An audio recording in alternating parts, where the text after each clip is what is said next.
Myself from saying class. Hi, I'm Carole Perry, WB2 MGP. I will be the moderator of the 33rd Hamvention Youth Forum.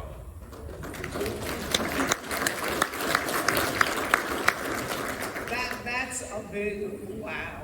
That's a big wow. I'd also like to thank a couple of people before we get started.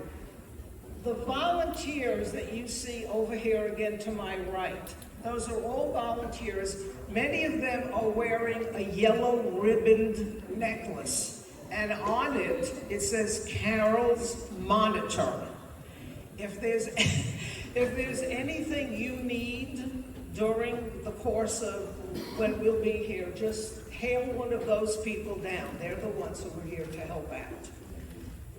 And while we're speaking of monitors, is there somebody here named Amy who asked me if she could be a volunteer? Okay, we'll wait till she comes.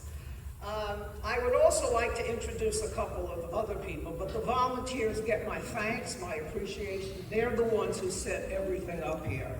And we do have in our presence, wearing a blue shirt and a yellow Carole's necklace, the Executive Vice President of RCA, Radio Club of America, who sponsors my being here and many of the gifts that will be given out. Dave Bart, he is the Executive Vice President of RCA. And we have from Lance Cruz, Amateur Radio Club, who have been sponsoring our youth forum for many, many years. You guys raise your hand. We appreciate all that you do. And we want to thank, we'll be thanking all the sponsors. That's the big sign as soon as I get out of your way. And all the DARA people. We're doing volunteers now. The DARA people are just exceptional hosts. And I would like to point out this gentleman over here, wearing the red cap to my left, that is Jim Simpson, KF8J. And you will join me in congratulating this gentleman for being the 2022 Amateur of the Year.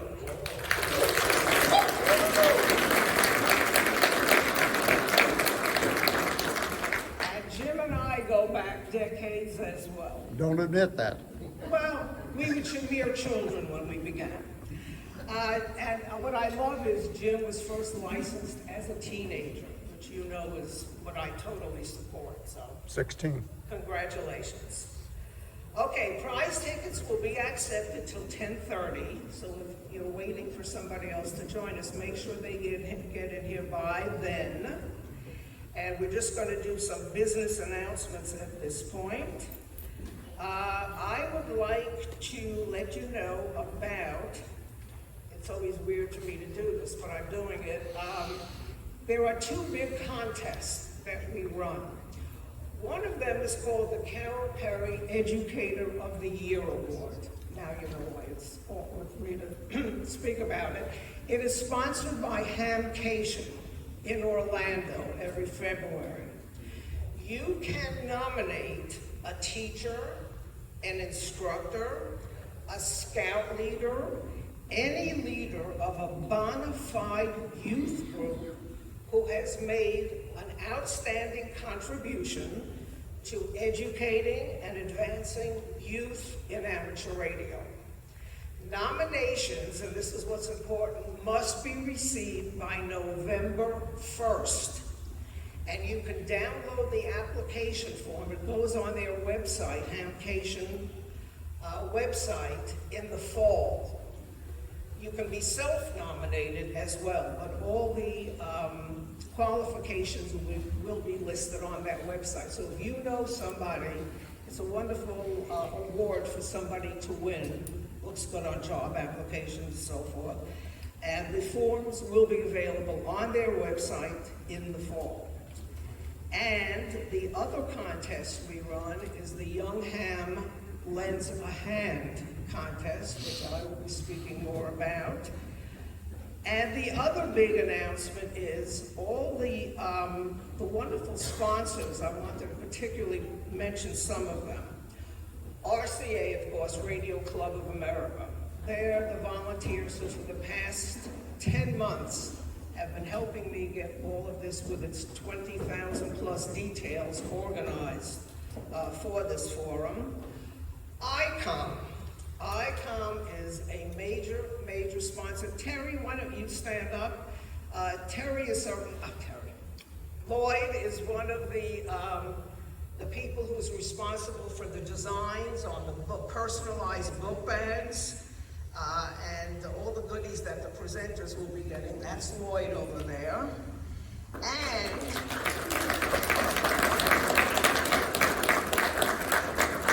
you will love this. ICOM has donated, as a door prize, we have separate prizes for adults and youth, because I consider all of you, and always have, to be the love audience. And I cannot ever stop giving myself a chill every time I say it. I tell all my presenters when they get up here, you can feel the support coming from this particular audience. You're here to support them, and it's obvious. And so, my reward to all of you is the big door prize at the end is for adults only to participate in, and it is, and you can hold it up if you would like, it's an ICOM IC705 HF 50144 430 megahertz all mode portable transceiver. That's a prize to be won by an adult only in this audience, and it must be that you're here to receive it, and before 10:30 your ticket has to be in there. ICOM has also donated ID 52A radios for the presenters, and personalized book bags, jackets, for all of my presenters. So all of you will be getting that whole bag of goodies that are up there for you. So we're always grateful to ICOM, big supporters. As well, Lance Cruz, who are the people, the nice volunteers over at that table there, they have gotten us MFJ gift cards. MFJ, always a big supporter of the Youth Forum, has worked with the people from Lance Cruz to give out the following. For the young people, 3 $100 cards and 4 $50 cards to be used at the MFJ booth. We will be raffling off with the tickets. And for the adults, 2 $100 cards and 1 $50 card. So MFJ, always a generous supporter as well. ARRL has given gift cards, which we're going to be giving out as well. They gave me 10, so we'll do 5 and 5. 5 for children, 5 for adults. DX Engineering has given us 10 $100 gift cards. Now you gotta be careful if you win a gift card. Some of them come with instructions and they have to be activated. MFJ is the only one who told me, and that will come with instructions as well. It can be used as cash at the booth. But make sure you read the instructions carefully. Heil Sound has donated some wonderful headphones for us. Ray, while you're here. And so we have all these goodies, plus we have MFJ donated gifts, specifically those antennas that you see that go with the ICOM radios that the presenters will win, has donated gifts for them. While he's here, because I know how busy his time is, you've got to stop by the ICOM booth and say hi to Ray Novak. I know Ray, blah, blah, blah years. We were children when we got to meet each other. For decades, Ray has been supporting the work with youth activities. This man has done an amazing job supporting youth groups. So let's support the vendors who support the children in amateur radio. And you want to say a few words to the audience? This is my lovely audience. Let me introduce you. Ray.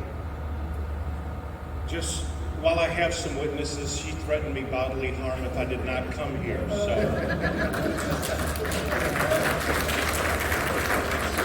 but being a father of 5 boys, unfortunately, they all saw amateur radio as the reason Dad was gone for most of the time.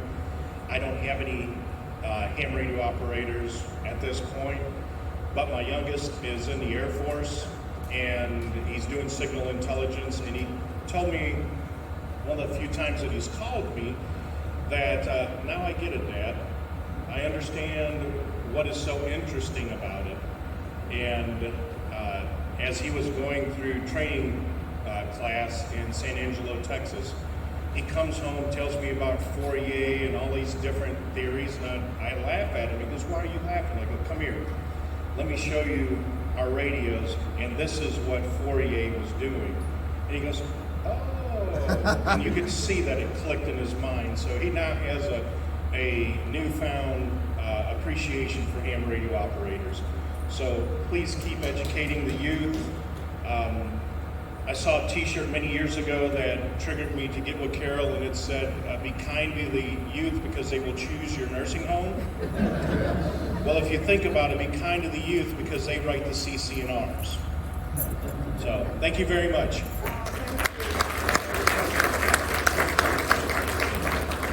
Big thanks to ICOM. Without a doubt, tremendous supporters of our young people.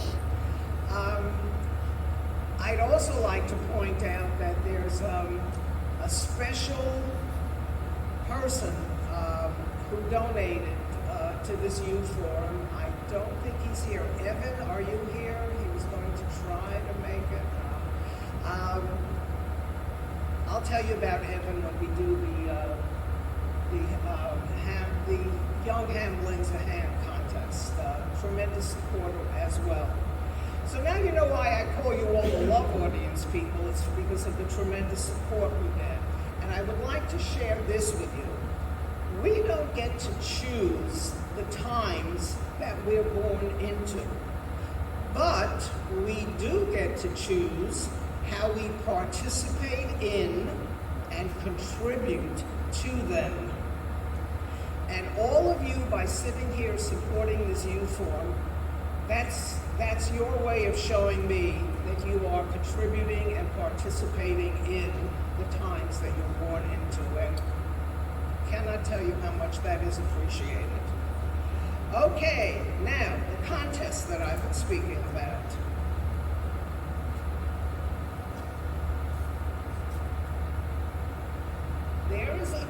There is a contest that we run to encourage the spirit of volunteerism, which of course is one of the basic tenets of amateur radio. So for the past 10 years, we've been sponsoring a contest called the Young Ham Lends a Hand contest. There's no formal application. Any of you at any time run into a youngster on the air or at one of your meetings who demonstrates the spirit of volunteerism. Recommend that person just by contacting me, WB2, Mighty Good Professor, at gmail.com. Just say, I am so-and-so, I am nominating so-and-so for the following reason. And in your own words, nothing formal, let me know why you think this person is deserving of winning. Well, I am here to tell you that this year, this should put a smile on everybody's ham heart. We got so many wonderful nominations that this year we decided to give out 2 awards. Now, the background on this contest is, in 2012, a fellow ham friend, Evan Rolek, K9SQG, and I decided to reward the efforts of young hams who had given back in some ways to their communities, their schools, their neighbors, friends, or family, or to handicapped individuals, senior people, or military personnel who were in need of assistance. Anything that demonstrates the spirit of volunteerism. It has to be a licensed youngster, but their volunteering does not have to necessarily require the use of a radio. It's the person's character that we're going to be rewarding. So we present a $100 prize to the winner of the contest every year. Neither one of them this year have been notified, both for different reasons, but I am going to make the announcement anyway. Is Chris Brault here? He'll be here soon. And what a surprise he'll be getting. Chris Brault, KD8YVJ, 19 years old. He's been presenting at forums for me since he was 9 years old. And he got nominated by so many people. I don't nominate anybody, in all fairness. I don't want to put my hand on the scale. But people like Neil Rapp, who I'll ask though has an announcement for you, was one of the nominators of Chris. So when Chris comes in, he will find out he is one of the recipients of that award. And the other one is Frankie Bonte, KE8HPA, who is also 19 years old and also has a whole history. I'm going to be doing a write-up for the radio magazines on the history of both of these young people. Both have been participating with me for many, many years, and I know with Neil as well. So those would be the two deserving youngsters this year. And Neil, he has an announcement for all of you. By the way, Neil was a previous winner of the Carole Perry Educator of the Year Award. Neil has always good announcements to make about youth. Now, normally I'm here to say something about Eris, but you're going to get that at 10:30, so I won't do that one. But we've started this Youth on the Air program. It's a retention program, basically, for young hams. We offer a summer camp and a special event in December. So come by our booth at 4304 in the Volta building. But immediately after this, from 12 to 1, there is a youth social hour, and we have snacks. So come get snacks, come see us. Thanks. Okay. And thank you, Neil, for all that you do. This man does a lot. Thank you, Neil. Okay, we are now ready to start the presentations. And the only thing that might cause a pause is what we've decided to do is we're going to stagger giving out the prizes after a couple of the presentations. So stay tuned for that. And we have a guest speaker, always a notable personality in ham radio who comes and speaks with you about something interesting, and he will be here later. Okay. We are going to officially welcome the presenters, which is why everybody's here to support and send love to. The first two, and I have to tell you, this is, after a 2-year absence, every one of my presenters have worked with me on Zoom in many different venues that we've done through the past year. So I know, this is one of the few years that I know personally, not only each of these amazing people you're going to be hearing from, but I have to throw in support parentally. I've also gotten to know the parents of each of these groups. I cannot even begin to tell you, this is ideally what you would like to have happening in ham radio. If we're lucky, they will all be the future of amateur radio. But one of the biggest ingredients in my observation over the decades has been the family support. And in every single case this particular year, I personally know the families, I've gotten to know them, and wow, it's just amazing. And what kudos to all of the parents who were involved with today's presenters especially. Just terrific support. It's been a pleasure to work with all of you. Okay, first up at that. And those of you who know them know why I said it that way. We will have a brother combo that's going to come up here. And their topic is balancing competition and brotherhood in life and amateur radio. The baseball fanatic and the aviation aficionado meet and compete in the arena of amateur radio. You will learn how two busy teenagers battle each other in competition for radio accolades and sporting accomplishments, yet maintain brotherly allegiance to one another. Ryan, KN4VKW, is a 13-year-old 7th grader. Ryan made an outstanding impression as a shortstop and pitcher in the 2021 Little League World Series, the Southeast Regional Championship, Tennessee State Championship, Tennessee District 7 Championship, and the Nolensville All-Star Little League Championship team. Blake, KN4VKY, is a 14-year-old 8th grader. Blake was poised to lead his Little League team to Williamsport as a pitcher and first baseman, but sadly that 2020 Little League season was canceled.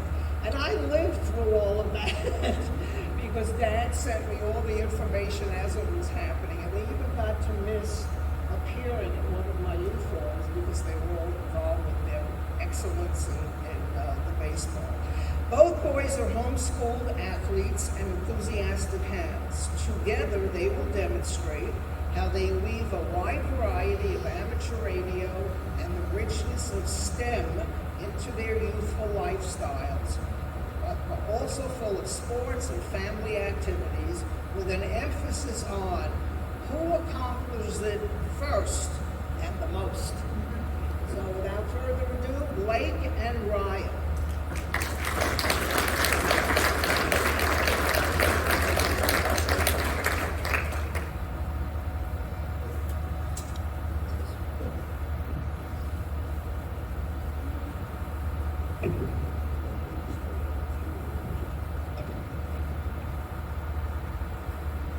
Good morning, everyone. We are grateful to Carole Perry, WB2 NGP, for this amazing opportunity to be here with you today, and grateful that we can all meet again in person for the 70th anniversary of this 2022 Dayton Hamvention. Like so many other youth, Ryan and I are hams because of Carole's encouragement. Here we are 3.5 years ago, competing at our very first kit build, not licensed, at our very first ham test in Huntsville, Alabama. I won, of course, by completing mine first. You see, we are siblings and yet competitive rivals in everything we do. For us, ham radio is almost literally a contact sport. We are Blake Pearson, KN4VKY, and Ryan Pearson, KN4VKW. Our Pearson family ham station is located in Brentwood, Tennessee, which is the southern border of Nashville, Tennessee. We both were born in Wisconsin, but we have probably lived in Tennessee for most of our lives. We will begin by telling you a little background of ourselves. My name is Blake and I am a 14-year-old extra class operator. I became a ham in June of 2019. I am extremely passionate about aviation and plan to be a pilot one day. Some of my favorite activities are playing baseball, swimming, and of course beating Ryan at any and every ham contest or game. Some of my favorite amateur radio activities are hunting quotas, working special events, and making DX contacts. In 3 years, I have made over 5,500 contacts. I have 26 POTA awards. I have hunted over 700 different unique parks, and have gained 40 new DX countries using RHR, bringing my total to 135 DX countries. Our amazing dad, Andrew, KN4VKX, is our teacher, and our beautiful mom is our assistant teacher and principal. My name is Ryan. I'm 13 years old and I became a ham in June of 2019 as well at age 10, also upgrading to extra class license in 2020. I'm fascinated with all the technical, unique, and interesting aspects of amateur radio. My current interests in amateur radio are primarily HF communications. I enjoy KØDIE, operating the December Good Month stations, working in special event stations, and chasing after the DX stations. I plan on learning CW later this year, so maybe I will have a new favorite hobby in amateur radio. In nearly 3 years of working HF, I've collected a total upwards of 3,600 QSOs. In POTA, I have 25 awards, one of which is the POTA Worked All States Hunter Award. And I have my Worked All States on SSB, still working on my DXCC award. Outside of amateur radio, I enjoy outdoor activities like baseball and basketball, and indoor activities like board games, and I have a long streak of beating Blake in. I homeschooled Blake as a 7th grader by age, but completing 8th grade coursework. I get the extra credit over Blake of doing harder, more technical work at a younger age. Today we would like to share to you our approach to ham radio. We decided when we began that we wanted to learn as many aspects of the hobby as possible. In our first 3 years, we have learned and accomplished so much. Here is our Pearson ham check, the way it began and the way it is now. Our ICOM IC7610 is our main base radio, and our IC9100 serves as our VHF UHF radio. Our antennas consist of a 148-foot end-fed wire and a gray vertical Eagle 1 antenna we installed just 1 month ago. Our initial dilemma with the 7610 was who gets to be on the radio. Our HR remote ham radio has solved that dispute, and we use it to make cool SSB contacts with DX stations all over the world. Having a second access option really helps. I am an early riser, so typically I can spend an hour or 2 on the rig before Ryan wakes up each morning, so he will never catch up to me and contacts more contests. Here we are in our very first of contests. Our first HF goal was to complete contacting the 50 United States. I won this race on SSB. More about contests later. Experimenting with all things amateur radio totally fits our lifestyles. We do a wide variety of adventures and activities. Being homeschoolers keeps us flexible, of course, but we want any youth or family considering getting involved in amateur radio to know that you can do school, sports, extracurricular activities, and still fit in time for operating radios. I'm looking through that a kid can play year-round baseball and still accomplish many ham radio wins. Because of course, I must win first play. Here's how my life in amateur radio combined. In 2021, I was blessed to become the first known amateur radio operator to ever play in the Little League World Series in Williamsport, Pennsylvania. I played travel ball, and as a 12-year-old, my team competed in Little League games as well. We won our district tournaments in May in 4 games. We moved on and swept our state tournament in June in 5 games. And then we traveled to Warner Robins, Georgia to compete in the highly competitive Southeastern Little League Regional Tournament. We played 6 games in 6 days in super humid weather to win. My supposed-to-be first day of school was on a baseball field on ESPN. When between games, our parents took us to the Warner Robins Air Force Base Museum. It was a blast. So after we won the Little League Southeast Regionals, we were immediately shipped on a boring 16-hour-long bus ride to Williamsport, Pennsylvania. I took my portable in case I wanted to listen to the local repeaters between games. In fact, Blake and I were set to speak at the 2021 Huntsville Man Fest, but my team kept on winning, so we could not attend. Besides having a blast playing baseball in Williamsport, the TV aspect kept things fun for me and the family later when we were told. ESPN radio announcers were provided a list of fun facts to talk about each player during the game, and none of them could figure out what amateur radio operator meant. I'm called the scientist because I am known as the smartest kid on the team, and because I wear cool sports glasses that can overlook. Our family told us that the TV message tried to describe what I did is that my dad and I built radios from scratch for fun. Despite getting knocked out of the tournament, my personal highlight was I made ESPN Sports Center's top 10 number 3 for a backhand play I made at shortstop. Meanwhile, while Ryan was at the complex, Dad and I connected with the local ham, Marty, K3LPX. We had contacted Marty in August of 2020. At the exact time, both Ryan and I should have been playing in the Little League World Series together, except it was canceled for COVID and I aged out the following year. After noticing where he lived and seeing his QSL card on his QRZ biography, we immediately swapped QSL cards with him. 1 year later, I was making QSLs from his shack, and when Ryan was done with baseball, he did as well. It was then we realized that I was the first team to ever play the Little League World Series. The local Pennsylvania news outlets really liked the scientist. Marty is quite an infamous sports guy in Pennsylvania. Local media learned of his involvement with us and wanted to know more about amateur radio. This led to Mark Messina, the brother of Major Leaguer Mike Messina, interviewing us all at Marty's house for the local newspaper before we left Williamsport. Now, back to beating Ryan. We entered the world of amateur radio through a competition. Because I love aviation, our parents took us to the Experimental Aircraft Association, EAA, in Oshkosh, Wisconsin in July of 2018. There, me and Ryan competed relentlessly with each other in the Youth Venture Kit buildings, where we completed exercises like airplane simulators and directing planes as an air traffic controller. To be expected, I won. Most importantly, though, it was there that we toured our very first historic ham shack, and that is the spark that led us to meet Carole at the 2018 Huntsville Ham Fest. Being connected to local ham resources is critical for a new ham or if you are getting involved in ham trading. Our dad got us all connected with Jack Cox, KA4OTB, from our local Williamson County, Tennessee Aries group before we even began studying for technician licenses.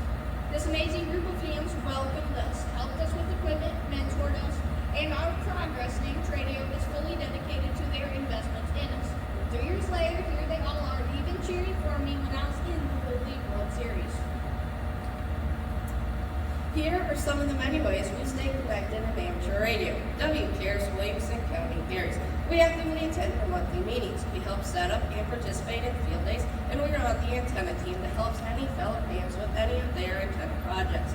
We are also members of the Stones River Amateur Radio Club and help set up and operate field days, fox hunts, and attend their meetings. We are AWRO members as well as Yacht Youth Amateur Communication Ham Teams members, led by the great Ed Engelman, KGACX. We try to be on Echolink every Saturday night and to participate in the Yacht Youth Net and talk with our youth friends from all around the world. Blake and I stay active in our local net communications. We check in almost every morning on the Tennessee 3980 phone net, Monday nights on our local WCARES net and MTR's, Middle Tennessee Emergency and Trade Services net, and Saturday nights with Yacht on Echo. Here we are with 3980 net manager Carole, WD4LAR, at one of our 3980 breakfasts. Here is a short list of some of the many amateur radio contests and events that Ryan and I have experienced and or participated in or competed in. We won the grand prize ICOM IC7610 at the 2019 Huntsville Ham Fest as brand new freshly licensed generals Ryan age 10 and me age 11. We went to Huntsville in search of buying a radio, but instead we left Huntsville blessed with one a better radio. We also helped participate as net control functions with one of our Elmers RJ KC4LRR when he acts as net control. As a matter of fact, we did not miss any check-ins. In July of 2020, we became extra class operators and inspired our Elmer to obtain his extra after being a general for 30 years. On the extra class test, I did have the best score, buddy. Not by much. We have also been privileged to be guests on Ham Nation with Don Wilbank's AE5EW and many other interviews listed on our QRZ pages regarding our winning of the 7610. During the interview with Don Wilbanks, we unboxed our 7610 live for the first time. In 2020, me and Ryan worked the Dayton CUSA party and had a blast. As a matter of fact, I ended up making more contacts than Ryan. Yearly, me and Ryan enjoy contacting the 13 Colony Special Event Stations, and I personally enjoy the historical value of the event, along with the cool commemorative QSL cards each year. After receiving many QSL cards in the mail of people who wanted ours, we spoke with Randy, KB3IFH, and he helped us create our own QSL cards. Over the past few years, we have had a blast sending out our QSL cards, and I am definitely beating Ryan as I have sent out over 600 and he has only sent 500. In this picture, we completed our first successful fox hunt using a tape measure antenna with our Stones River Club. On Tuesday mornings, we meet with our Williamson County group and help set up portable ops at DARA Observatory and make contacts. These portal events are great because they prepare us for our future Parks on the Air activations. During field days, me and Ryan join our Stones River friends and help set up, operate as much as we can, and tear down when the field day is over. In the top left picture, you can see me in my Little League uniform after Northland Summer Field Day before heading to play in the Little League District Tournament game. As a challenge, our family created a Triple Crown QSL card for any operator that manages to contact me, Ryan, and her dad. In 2020 and 2021, we were invited to operate the December Young One special event stations and had a blast making all the QSOs. In 2020, I made more contacts than Blake, but then somehow in 2021, he made more than me. In 2021, Carole blessed us to be part of her youth forum for the QSO Today virtual Ham Expo. This was our very first international ham radio experience. In September of 2021, just a week after coming home from the Little League World Series, Neil Rapp, WB9 VPG, contacted us and interviewed us on his show Ham Talk Live. Ryan and I are also part of our group's antenna installation team and help any close hams with any of their antenna projects. In the right picture, me and Blake are helping set up a 6-meter directional antenna. Not in the picture, but later that day, we also helped put up an 80-meter loop and other HF antennas. Well, as you can see, me and Blake keep very busy in amateur radio. This list is just some of the highlights. Most recently, 2 weeks ago, we were honored to be interviewed by James, Kilo Echo 8 Papa Zoom, November, the Ham Radio Adventure Guy, on his YouTube channel. I've contacted James now more than 200 times, which I made both Blake and Dad in. We are officially quota hunters and inspired by James' plans to become quota activators ourselves. We have been accused of being James' cult members because we try to contact him at every single park he activates. Seeing if James is on radio is the very first thing we do when we walk in the door for baseball practice or a game. This is Blake and I's current status with RHR, Parks on the Air, DXs, and contacts and confirmations in general. Blake has me beat most of these, as you can see, but in time, I hope I will catch up to him. Our upcoming plans this summer are to become Parks on the Air activators, and Blake will be attending the Yoda Camp in June in Ohio. Later this fall, we hope to begin the CW Ops Academy with help from another Elmer, Carl, and I4D. Thank you all for coming here today and listening to our broad exploration of amateur radio. We hope you leave here today feeling inspired to get more involved with your local club, try something new, or continue to build and improve your station. We are the generation that needs to continue this lifelong skill into the future, and we have so much to learn from all generations. Signing off from now, 73 and 75 from KN4VKY And KN4VKW.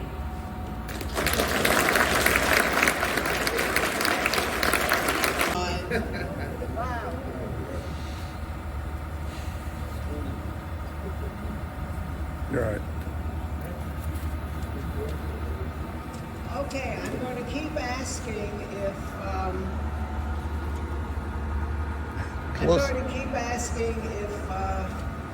we have the winner of the Hamcation. He's still not here? Okay. We'll bring him up when he does get here.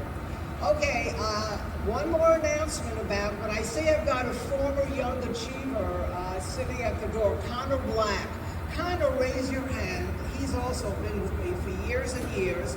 Now is working at Flex Radio, and he's standing guard at the door, making sure everybody who comes in fills out one of those prize tickets.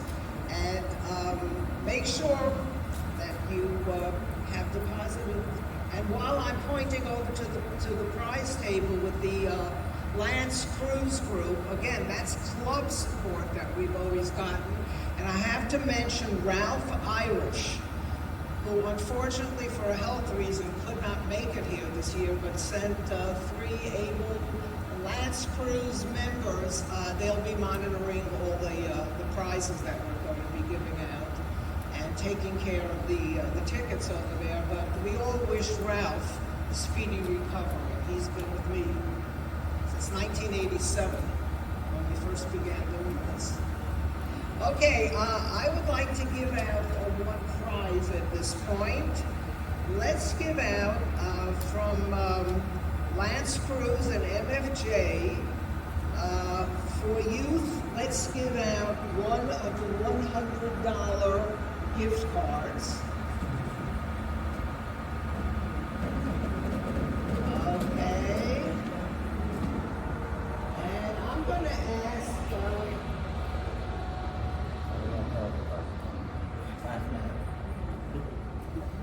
if you don't mind, Agnes, future students, if you want to go over the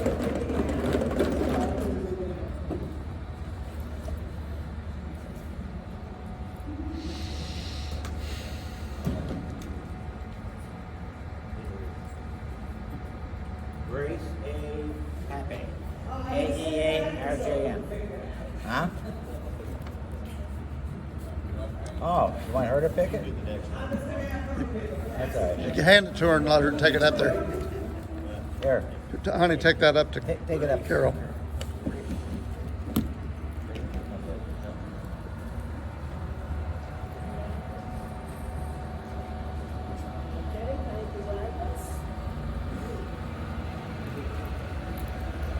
Grace Pape. There you go, okay? Let's go over to that sheet.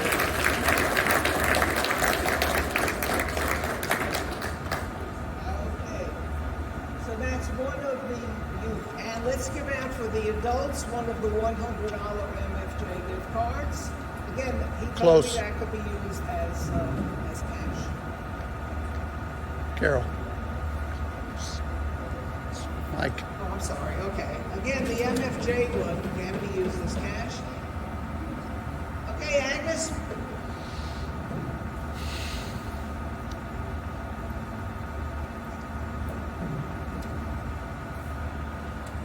Thank you for being a great mom. Okay, and the winner is Kelly V. Johns. W4VPZ. All right. Hi, Kelly. Okay. All right. Now, let's move along with our next young presenter. What a fabulous presentation to get us going. That was just terrific. Okay, next up is Cody Quarles, K0DIE. Was 14 years old. So many wonderful and unusual things about all these presenters. Cody is a new ham. And he first introduced himself to me along with his dad. Another amazing example of a dad showing support in Atlanta and in Huntsville at the Huntsville Ham Fest. He's been appearing at my different venues ever since.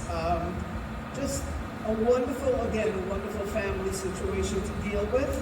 And he's going to be speaking with us as a new ham. He did a lot of experimenting with digital modes. And he will be speaking about the functioning of APRS and why APRS is important and what the difference between APRS and DPRS is. And again, in public, kudos for family support. Cody, the floor is Hold that on yours. her.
There you go. There we go.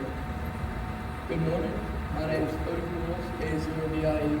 Cody, right of mic. I'm 14 years old, got my amateur extra license about a year ago. And I had a great hammer that has taught me since 6th grade in technology and ham radio. His name is Mr. Good Games, right in the back over here. But praise your But I came here today to talk to you about the functioning of APRS, and that was first social media outlet, and all the youth today love social media. So I'm a member of Doors Amateur Radio Club and 5LAF, University of Mississippi Amateur Radio Club, W5UMS, and I'm the club president and co-founder of the W5UMS Youth Amateur Radio Club. Now, all about APRS, and for those of you who don't know, it's automatic packet recording system. So what is APRS? APRS is a digital way to communicate using packets sent over the airwaves. And a packet holds the information you're sending or the information you input into the radio. This is much like an envelope or package in today's mail through the postal service sent different Digipeaters. There are many, many different projects you can do. I just put two up here, such as balloon tracking and community service. Like if you're at a parade, you know where all the floats are. You know, if your friends are hiking, you can know where they are so they don't get lost. Now, what are Digipeaters? Digipeaters are digital repeaters that are used in the APRS network to transfer packets across the network. Without these, the network wouldn't be the best communication preference as it is today. But you can also make homemade fill-in Digipeaters, and this is great for like club projects or, you know, if you're bored at home, you can do that. Now you can also program the APRS radio to not count these fill-in Digipeaters as a hop, so you can go just a little bit further. The APRS network is designed to limit you to 3 hops, but you can go 4 if you just put it in. Now, what are iGates? iGates are internet gates. This is what connects the APRS network to the internet, so we can send emails and SMS messages. Now you can also make a homemade iGate using the spare 2-meter radio and a Raspberry Pi. And you can even use Battlefangs for it, surprisingly.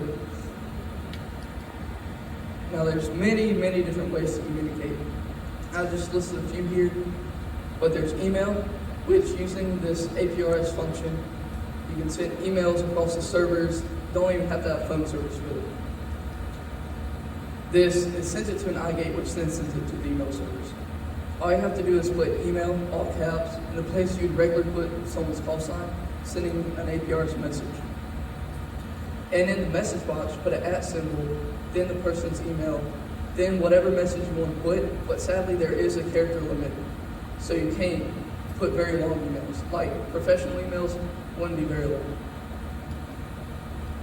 Now there's SMS messaging, just like email, except the person, it pops up on their phones. But SMS, GTE, all caps, place you regularly put someone's call sign, then type a message, after you put the @ symbol, then the phone number. Now you can put a little bit longer messages because of the character limit. Their phone number isn't as long as their email. And it pops up on their phone. They don't have to be a ham to respond, actually. It's really nice. Then radio to radio messaging. By far the easiest and fastest way. All you do is input their call sign and then their message. Now, different functions of APRS. You can use it as a beacon to transmit your location. You can track your friends and family if you're, like I said before, if you're hiking, don't get lost. You can use it as emergency communication, even sending text to non-hams, and you can use it when there's no phone service. Now, I'm pretty sure many of y'all are wondering, how far can you exactly communicate with this? Short answer isn't very far, but with the right equipment, you can go a lot further. The APRS network is designed to limit you to only 3 hops, but you can do 7 with the Kenwood TM D710 if you program it correctly. Then, say if each Educator was spread 20 miles apart, we'd go 140 miles instead of 60 miles. That's 2 1/3 times the amount. Now, APR's path. This confused me a whole lot when I first got into this. A wide 1x1 is the shortest path you can take into a total 1 hop. 2x2, 2 hops, just around local area. 3x3 is the longest path you can take, and again it uses 3 hops. Now if you put a wide 1x1 in front of another path, it stands in for a failing Digipeater. Again, a wide 1x1 in front of a wide 2x2 using 3 hops, but the APRS network only reads it as 2. And a wide 1x1 in front of a wide 3x3 uses 4 hops, but it only reads it as 3, so it allows you to go 1 hop further. Now what is DPRS? DPRS is D-Star Position Reporting System. It's a system that can show your location as you're talking over D-Star. This is good for first responders, firefighters, park rangers trying to find you in the woods. They can see your location and stay on the line with you. Now ICOM made DPRS and uses it with most of their radios that has D-Star built into it. APRS versus DPRS, what differentiates? APRS can beacon a person's location if they're in range of a Digipeater. It can also do it out of range, but it's only going to go 2 to 3 miles. It can show their location before or after they're done talking, not while they're talking. And you can send emails, you can send text, beacon your location, and send text other hand over the radio. Now DPRS. DPRS reports to the APR servers. DPRS shows the person's location as you're talking to them, as long as they can access D-Star. And D-Star is only able to report people's location. It can't send text or anything. Now you can also get on aprs.fi and see the location through DPRS, but that's just not your thing. And thanks for listening.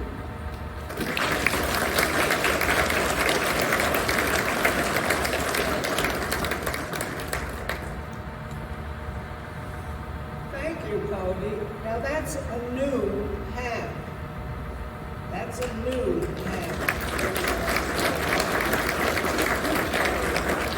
May we all be around to watch his achievements as he comes back as an adult and an older teenager. We've got a lot of high expectation for you, Cody. That's terrific. Good advice when you're dealing with new young hams. Find out what aspect of amateur radio is of interest to them, and then try to network with those people who are expert to encourage and to mentor them. There's so many fabulous aspects of our technology and service, and follow their wants and what they're passionate about, and always make sure that you have a trusted mentor when you're speaking about working with young people. That's who you would want them to be paired up with. And a good idea is as soon as they get licensed, I know the ARRL is pursuing this concept now. A great idea is upon getting licensed, have somebody there who can then mentor and take them to the next step. Would you like to learn more about satellites? What would you like to learn more about contesting? You know, and let them get exposed to all the different aspects, and then they can. When I speak at graduations, as I do sometimes, I always tell the youngsters in the audience, don't just follow your dreams, run after them. And maybe you'll be lucky and catch one. Well, the same goes for the youngsters getting into amateur radio. Let them experience volunteerism. Let them experience all the different aspects we have. It's just my 2 cents worth of advice, because I've seen how that works. And Cody is a perfect example of that. So, could not be more proud. Thank you, Cody. Okay.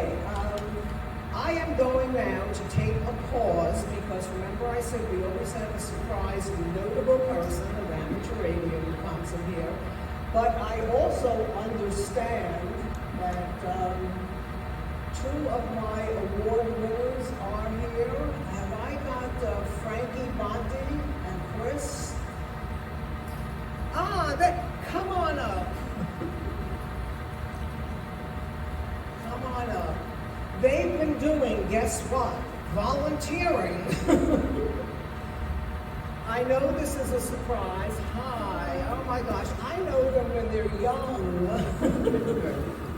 The two of you are this year's Young Ham Lends a Hand contest winners.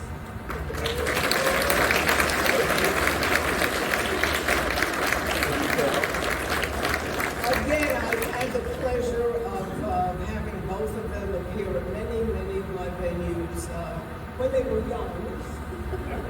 And you just both been nominated by many people. And so you will be receiving each a $100 check in the mail. This contest is sponsored by three main groups, RCA, QCWA, and a gentleman named Evan Rowland. Now, a word needs to be said about Evan Rowland. You'll be hearing more about him. A generous, generous supporter who hopes to always keep it going through different legal venues that he's setting up to continually be a sponsor. That's how important he thinks this contest is, to encourage volunteerism. And again, at graduation, having nothing to do with amateur radio, I encourage the youngsters, look and see how you can be helpful in your communities, to your neighbors, and so on. I think the world needs a lot more of volunteerism. We want to encourage young people to be doing that. So congratulations, you will be hearing from me when you receive a check in the mail. Thank you.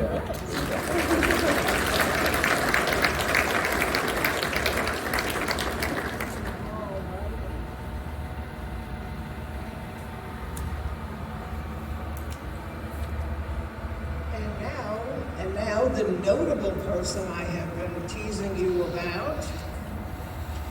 How many of you have ever been lucky enough to be part of a school contact, either as I was with the space shuttle or with the program where you can get to speak with astronauts from a school if you get chosen? Anybody here ever experienced? Oh, excellent. So I don't have to tell you the excitement that generates in a classroom. 30 years of teaching Introduction to Amateur Radio to 6th, 7th, and 8th graders.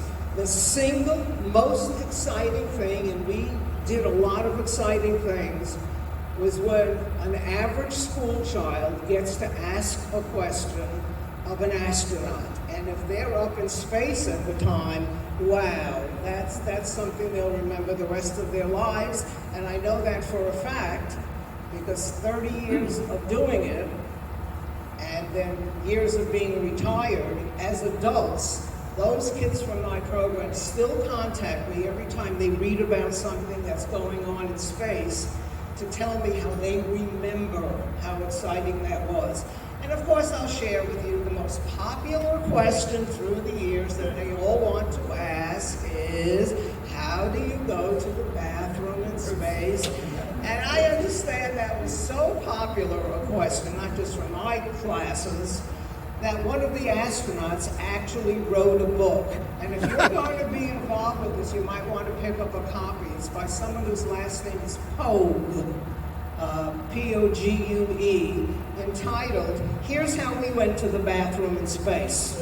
And of course, the kids get a big kick out of all of that. And interestingly, the astronauts would answer it.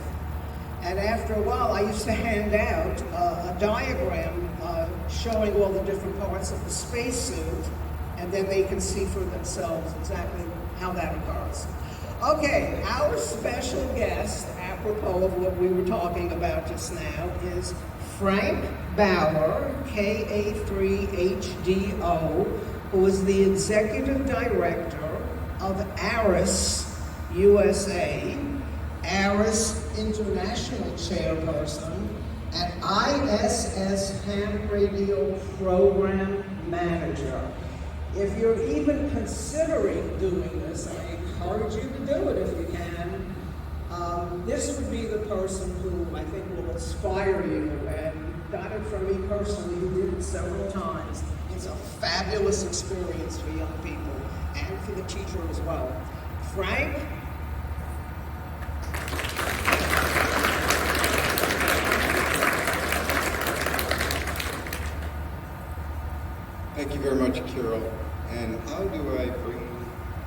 slides here for you all. Let me try to bring those up.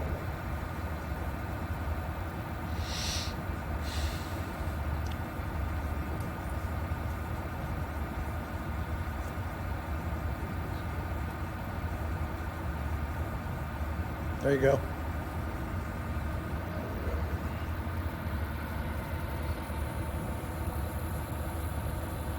Okay, so I thank you for being here. Are you all excited about the youth forum today?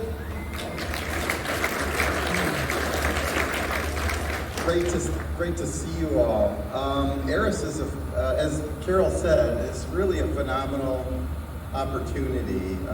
I feel privileged to be in the position I am in as the leader of the team that makes this all happen. Basically what we do is we let schools and organizations, it does not have to be a school, it can be a home school, it can be scouts, it can, Boy or Girl Scouts, it can be any kind of organization. We even do libraries as an example. Let the youth talk to the astronauts in space directly, to ask the questions Carole mentioned. How do you go to the bathroom? One of I don't know if I should say this, but one of the kids in one of the schools recently asked about sneezing. What happens when you sneeze in space? And let me just say that it was very explicit as to things that happened as part of that. I was actually expecting a response that included them moving backwards a little bit, because those that know physics, for every action there's a reaction, right? So, but our program is a phenomenal program. It's an educational program, something that students will spend anywhere between about 6 months to a year preparing for the content. And it's not just an important part is to learn about radio science and things like that, but also to learn about what it's like to live and work in space. I mean, how cool is that? And really, ultimately, to be able to, the pinnacle is to talk to the astronauts, something you never forget. And as Carole mentioned, I've been in this program a long time. I think you see the gray hair. I've actually was involved in the shuttle program, and then also Mir and then International Space Station. We've watched our youth grow up. We've watched our youth. The first school we did on Eris 21 years ago, the 10 students that talked to the astronauts, 5 of them were in STEM careers. So, and the others were, we had a Zoom session with them. The others were very close and involved in some STEM activities. So, and the whole idea of volunteering, we've had students that actually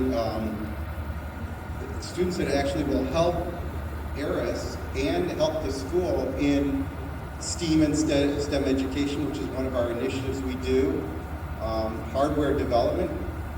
I just found out about a student that was in high school helping us build the hardware systems back when we first started flying radios on the space station. He's now working at NASA as an engineer and supporting a science mission. I mean, I just heard this past week. So it's like we get these little stories all the time. And then the operations, which includes the operations when we do with school, but also we've had some youth help us in our ground stations around the world. And I mentioned that you spend like 6 months in school, you spend about 6 months in different curriculum doing all kinds of activities. Utilizing the ham radio, learning about ham radio. How many of the youth are hams? Fantastic. I will tell you from my personal experience, I worked at NASA for 35 years. I'm retired, but I still support NASA. The things I learned in amateur radio helped me actually develop GPS systems that are used in space, and we're working on helping. I'm continuing to work for NASA so that we can fly a mission to the moon and use GPS there to do navigation. So you will be surprised what you learn in ham radio is going to bring, you can bring that into your work, no matter what it is, even in NASA. And so, you know, working with electronics kits, and I'll talk about that in a minute, space art, physics, and all kinds of things. So it's a lot of fun along the way. We also, some of our schools will get into high altitude and mid altitude ballooning. Has anybody done that? Got a couple? Okay. What about speakers? Okay, yes, it's really fun, and you're using an important element of amateur radio called APRS to track the balloon. We're developing through a grant with ARDC an activity, a radio kit called Sparky. This is something that we have at our booth. You can take a look at it while you're there. We go from learning radio, waves, all the way through to software-defined radio. You can actually use this system to pick up the space station, get the slow-scan television images, and the APRS signals, and the school contracts. So we're planning on deploying these out to our schools as part of that 6-month effort of them learning about space and radio technology. Of course, this is the big thing. The radio's up there, the astronauts are there. That's one side of the contact. Where's the other side coming from? The school. This is what we do with our astronauts. We've been doing this for over 20 years on Space Station. We're coming up on 40 years of actually doing this from the very beginning. And we do have we are continually supporting using amateur radio in low Earth orbit on Space Station and other space stations that are commercial space stations that are being built. We're going to continue doing that, but we're also looking to the future, the challenge of actually communicating with astronauts in the lunar environment, whether around the moon on the lunar gateway or on the surface of the moon. So this is your future. These are things that you can do, and we hope you would get involved, volunteer. You can work with the most important thing. Students, I would suggest, is work with your school administrators if you really want to do this, and make sure that they're on board on it, and then you can help make this happen. Or if you're uncomfortable doing that, work with a ham radio club to make it happen. Okay? And that's all I have. This is our website. And if you have any questions. Does anybody have any questions for Frank while we were lucky enough to have you here? We have a couple of them. Yes. I had a question. I know that the space station contacts last about 10 minutes simply because that's how long the station is overhead. And that makes for a really hurried contact, where they got to ask those questions just bam, and it limits the number of questions that you can ask. Has there been any thought of extending that to, say, 15, 20 minutes by phone patching in before or after and telebridging to kind of extend that, using a station on one coast or the other? So what he was saying is that if you're not familiar with satellite communications, where the space station altitude is, we get about a 10-minute pass from rise to set. He was asking whether we could potentially do it using multiple ground stations. We have done that. Our ability to utilize the astronauts' time is always a factor in this. At times we can do that, but normally we just do the 10 minutes. Now, he was also saying you're hurried in trying to do this. We try to work with the schools and the students to the choreography of this is very important. If you have a student standing here, ready to ask the question, and a student standing here hearing their answer, this is how we do it. And then we bring the student, while the one student is listening to their answer, they come up to the microphone, the next one comes up to the microphone, they're ready, boom. So we get about 15 questions on average, and up to 30 questions answered. Some of it's also a function of how much the astronaut wants to answer. Some of them will just have a very short answer, depending on what the question is. Some of them are very long. There was, I think, one other question. What's the average time, like, the school's idea that this year, what's the average time frame? mean from beginning to end? Yeah, so we ask for proposals 2 times a year. The schools just got announced last week, I think it was, a week before, for the beginning of 2023 contacts. So they spent from like now to the beginning of from January 2023 to July or June 2023 preparing for their contact, and then they do their contact. I've got a couple others. Yes. We'll take one more. Okay, understand. You're working on return to blue, so I'm wondering, first of all, how do you get back on blue? And second of all, is there plans for amateur radio communications on the lunar? Yeah, we want to do lunar amateur radio communications. And going to the bathroom, you need to look it up. It's just do a Google search. Well, thank you all, and enjoy. Thank you so much, Frank. And again, here's somebody who was lucky enough to be involved with the SAREX program. It was a lot less involved for me to get the approval for the contacts back in those days. And again, as adults, the kids get back to me to say how they recall their time. And the big part of it is the preparation that you do with them ahead of time, so they can be conversant, as you said, if the astronaut himself wants to, or she wants to have with the young people. It's a phenomenal experience. So I thank you, Frank. See, Frank, what's your booth number? Okay, see Frank if you would like to. I hope you got inspired to do this with a group. It's a fabulous experience. Thank you. And kind of along those lines, I would like somebody to introduce you to Jim. Would you please stand up? This is a fellow RCA director, Jim Breakhall. Jim, could you please introduce your very special guest, apropos of what we were just speaking about? You never know who's showing up at the youth room. Thank you, Carole. Thank you very much. It's really a pleasure to be here at Carole's fantastic forum today. And we have a very honored guest that is in the audience here. He's my brother from another mother, as we say. Okay, it's Angel Vasquez, and he's from Arecibo, the big radio dish in Puerto Rico. And there's even more, okay? Yes, a lot more.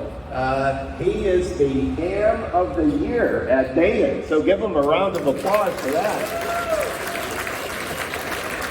Angel, come on up there. Say a few words. Just to let you know, I'm a professor at Penn State University, and since about 2000, I taught a course called First Year Freshman Seminar, where all incoming freshmen can take it. And I did it every semester up until about a year ago, and we licensed about 700 freshmen at Penn State, just to let you know about that. So keep into ham radio, you never know where it's going to get you. Angel, say a few words. Thank you very much, Ian, and thank you very much, Carole. It's been a pleasure for me. So my name is Angel Vasquez, and I'm Director of Telescope Operations at the Arecibo Observatory. But being involved on the professional side of radio, the amateur side of radio has been the most fulfilling of my life, let me tell you. I've met so many wonderful people, and because of this guy here, he got me involved in amateur radio. So I've known Jim actually for 45 years. So he got me involved. Actually, he was the first person I met at the radio telescope. And I'm only 39. But anyway, again, Carole, thank you so much for the invitation, and what a fantastic thing Carole does all the time. Isn't that fantastic? I'm not going to take up a lot of your time, but thank you very much. And again, the amateur side, the amateur radio side of my life has been the most fulfilling. I have to thank amateur radio for everything that's happened in my life. And again, thank you very much and enjoy. Thank you. Thank you, everybody. Absolutely. I cannot think of another hobby in the whole world where you can get to meet this kind of a variety of interesting, fantastic people. KFAJ. Oh, Jimmy. Yeah, congratulations to you. Thank you. And that's the beauty, I think, of all of this. And it's a great reason to inspire young people to get involved. So speaking of young people, our next presenters, again, come from not only fabulous family support, but I will call your attention to the chart once I get out of your way. A club called PCARS, the Portage County Amateur Radio Service. What an amazing group I had the honor of speaking in front of several years ago. And again, the connection with the young people that club supports is simply outstanding. And the family that's here, the Wagner family, is another example of the fabulous family support. So I think you're starting to see a theme here of how important that kind of support is from clubs, from teachers, and absolutely from family. So I've had the pleasure of meeting this family before, and I know you're going to enjoy their presentation. We have Ben, AD8FQ, who is 13 years old and was first licensed at age 9. He has held his amateur extra class license since age 11, and he enjoys contesting and portable operations. And a few years ago when I went to that club meeting, Ben, as a younger person, was the first one who came over to introduce himself to me. So again, speaking skills, all part of why you want to get young people involved with this. Agnes, his sister, is AD8IR. And I'm going to repeat that. AD8IR.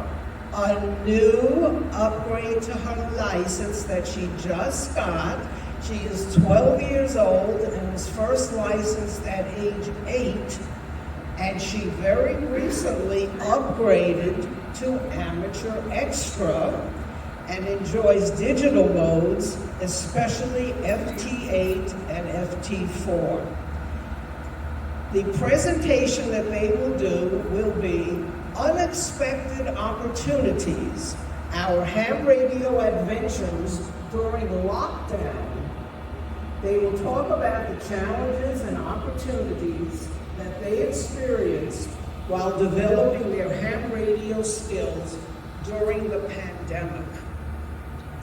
And good things did come out of that terrible period of time, and I am just so excited to hear their presentation. Please welcome the Wagners, Ben and Agnes.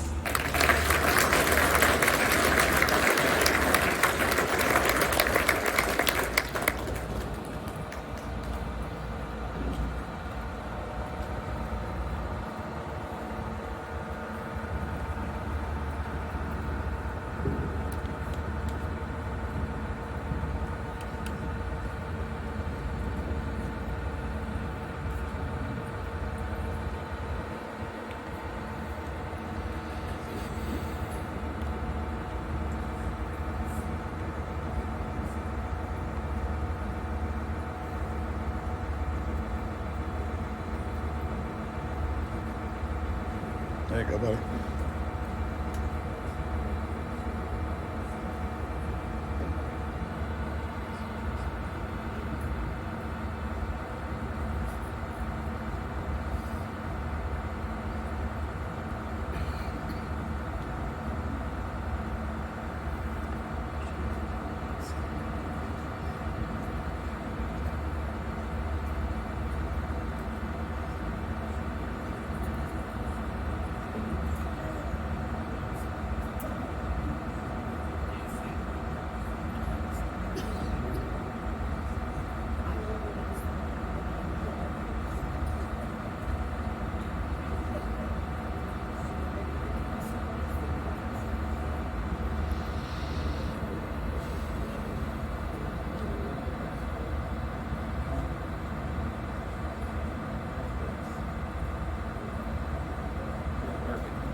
Wagner, and my call sign is 88IR. I am 12 years old, and I am an amateur extra. I first got my tech license when I was 8, upgraded to general when I was 9, and just got my extra license about a month ago, just before I turned 12. I like digital modes and all shiny radios. My name is Ben, 88FQ. I'm 13 years old. I have an extra class license and really enjoy contesting. I got my license 4 years ago at age 9 and upgraded to extra 2 years later at 11. 2020 started as a great ham radio year for us. By March of that year, we had already participated in several contests and we both upgraded our license class. Agnes got her general and I finally got my extra. We were super excited to participate in more ham radio events, including field day, more contests, and other activities with our ham radio club. I was even preparing to give a talk at that year's Hamvention Youth Board. Everything was going great. Or so we thought. Right after we upgraded our licenses, everything suddenly shut down. We were really disappointed that everything was going to stay closed for a couple of weeks. Or so we thought. But then as cases increased, everything was locked down. It seemed as if our entire summer had been ruined. But who would have guessed what opportunities would come next? COVID challenged our ability to adapt, and adapt we did. When the lockdown struck, our club kept meetings going through Zoom. In fact, we're still using Zoom now for anyone who is unable to join us in person. Our new Zoom skills came in handy when the Long Island CW Club began offering classes for kids. Our instructor, Rob, K-Z, took time out of his schedule to set up Zoom classes for kids all around the country and even some international students. We were able to progress from beginner to intermediate and finally the advanced classes over the course of several months. During the classes, we practiced contest-style QSOs, played games like Hangman, and even had casual conversations with the other kids, all using Morse code. Thanks to Rob and kids who participated with us, we finally added CW to our ham radio skill set. We've enjoyed on our QSOs and even received our Scout Morse code interpretorships. Another amazing thing that we got to do was be guests on a podcast with Tim, K3LR. Tim is a great contester and the owner of DX Engineering. He and Jeff, KB8ZWT, asked us to join them for a conversation about everything we were learning and doing with amateur radio. We were a bit nervous, but it was a lot of fun in the end. This was especially because we love DX Engineering, or as Agnes calls it, a place with the shiny radios.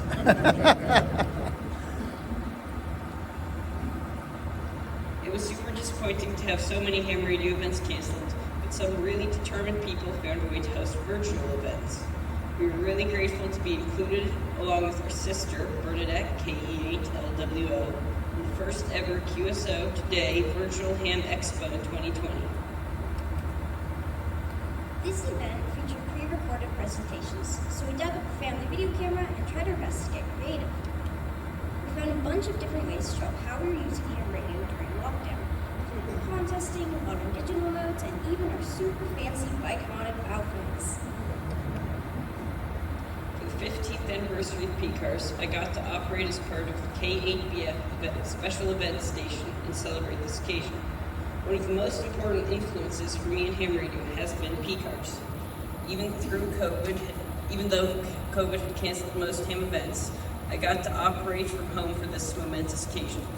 It was a great honor to join other PCARS members operating from our own homes to celebrate the 15th anniversary of the club. We searched high and low for any pictures of Field Day 2020. Turns out we're not actually in the field in 2020 and only made upload contacts from home. When Field Day 2021 finally rolled around, we were eager to get back out in the field with our club.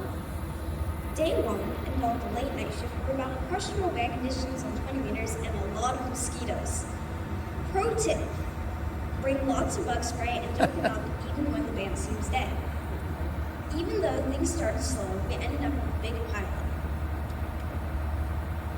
On day 2, tour groups flex station. This seems like an appropriate time to thank Station Captain Rick, K8CAB, for providing a climate-controlled trailer for his station. From the Flex station, we made a bunch of FTA contacts and even used the time to make a couple of CW contacts.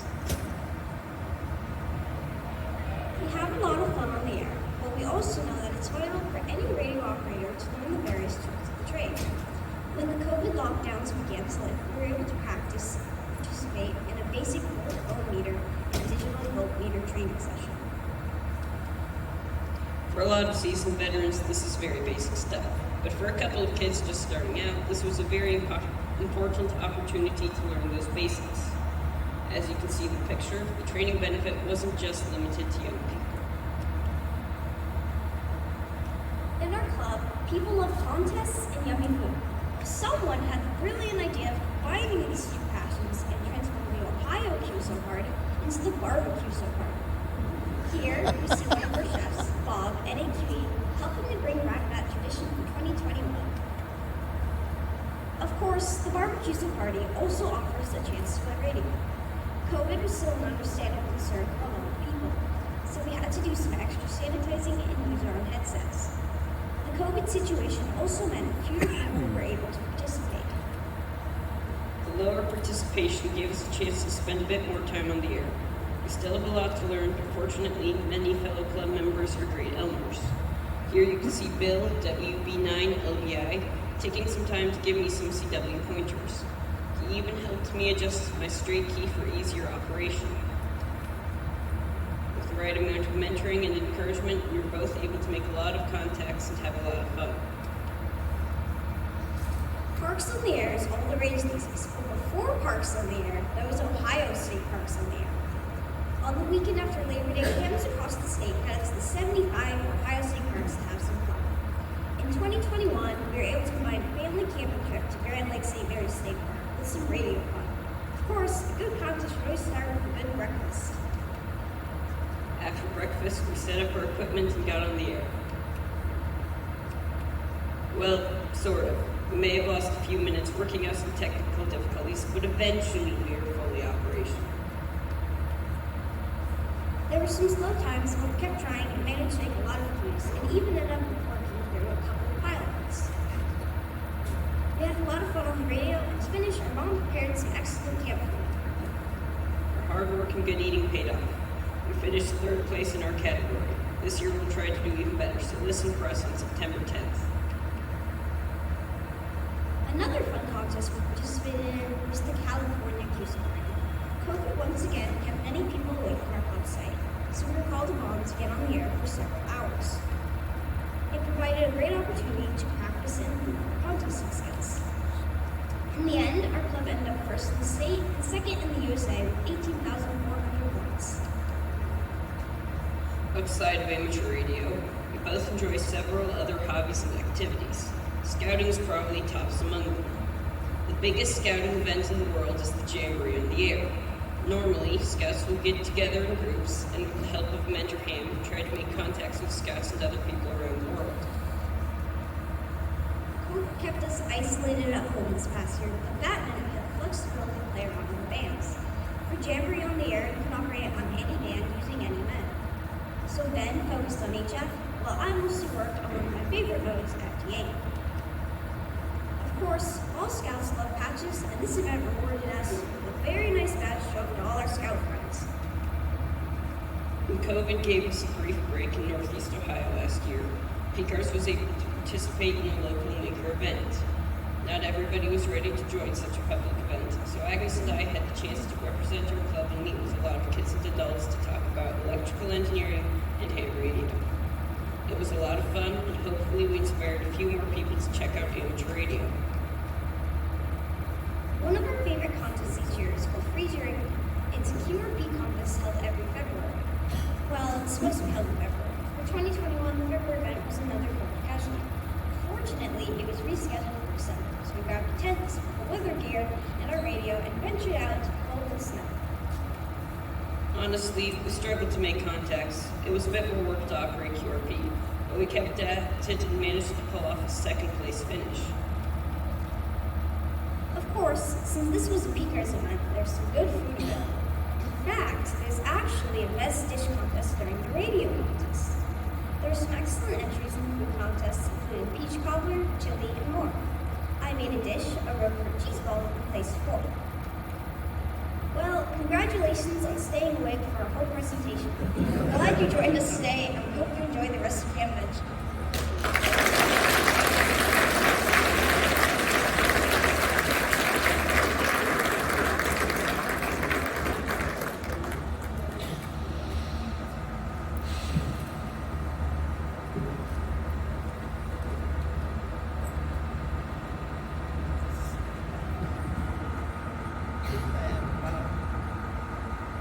I think these kids are just simply amazing. Every single one of the groups so far.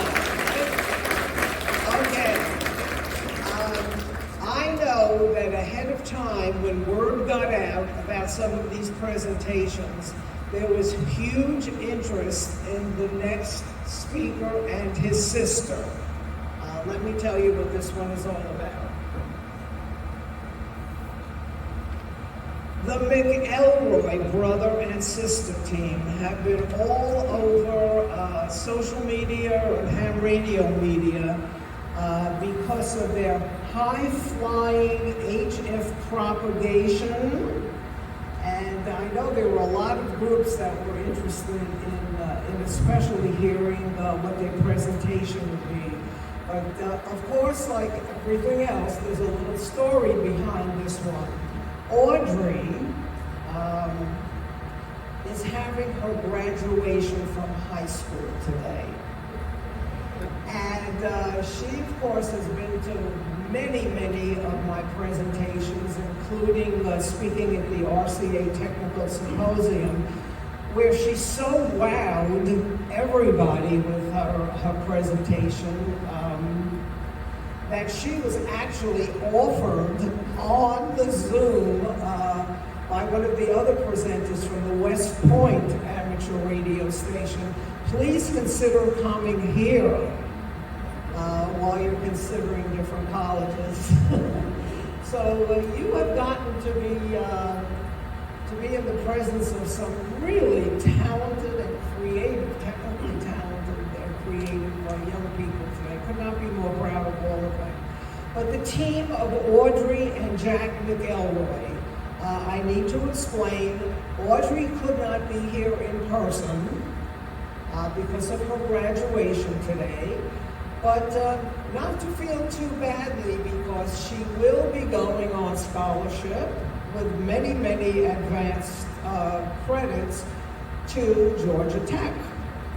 So we love it. We love it when we hear all of this. And her brother, Jack, is here, and the two of them did many of these projects together. But we all want to wish Audrey great success in all her future endeavors. Proud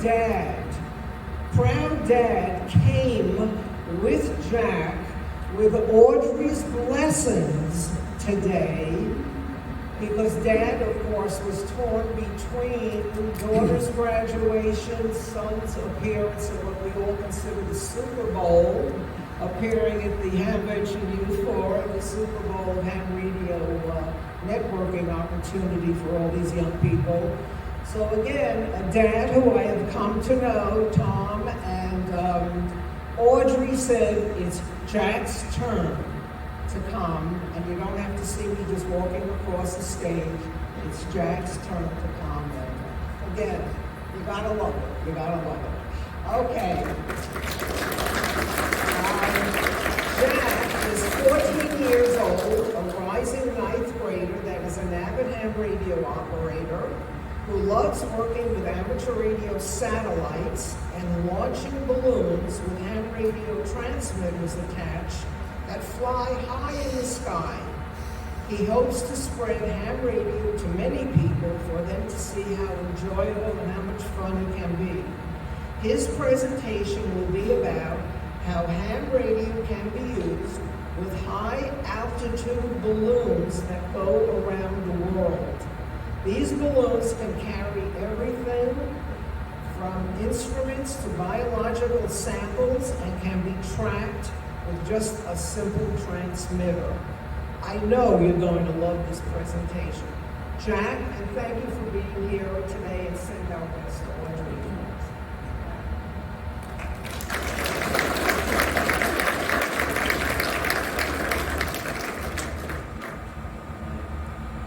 Carole. Oh, that I don't know, but that's right.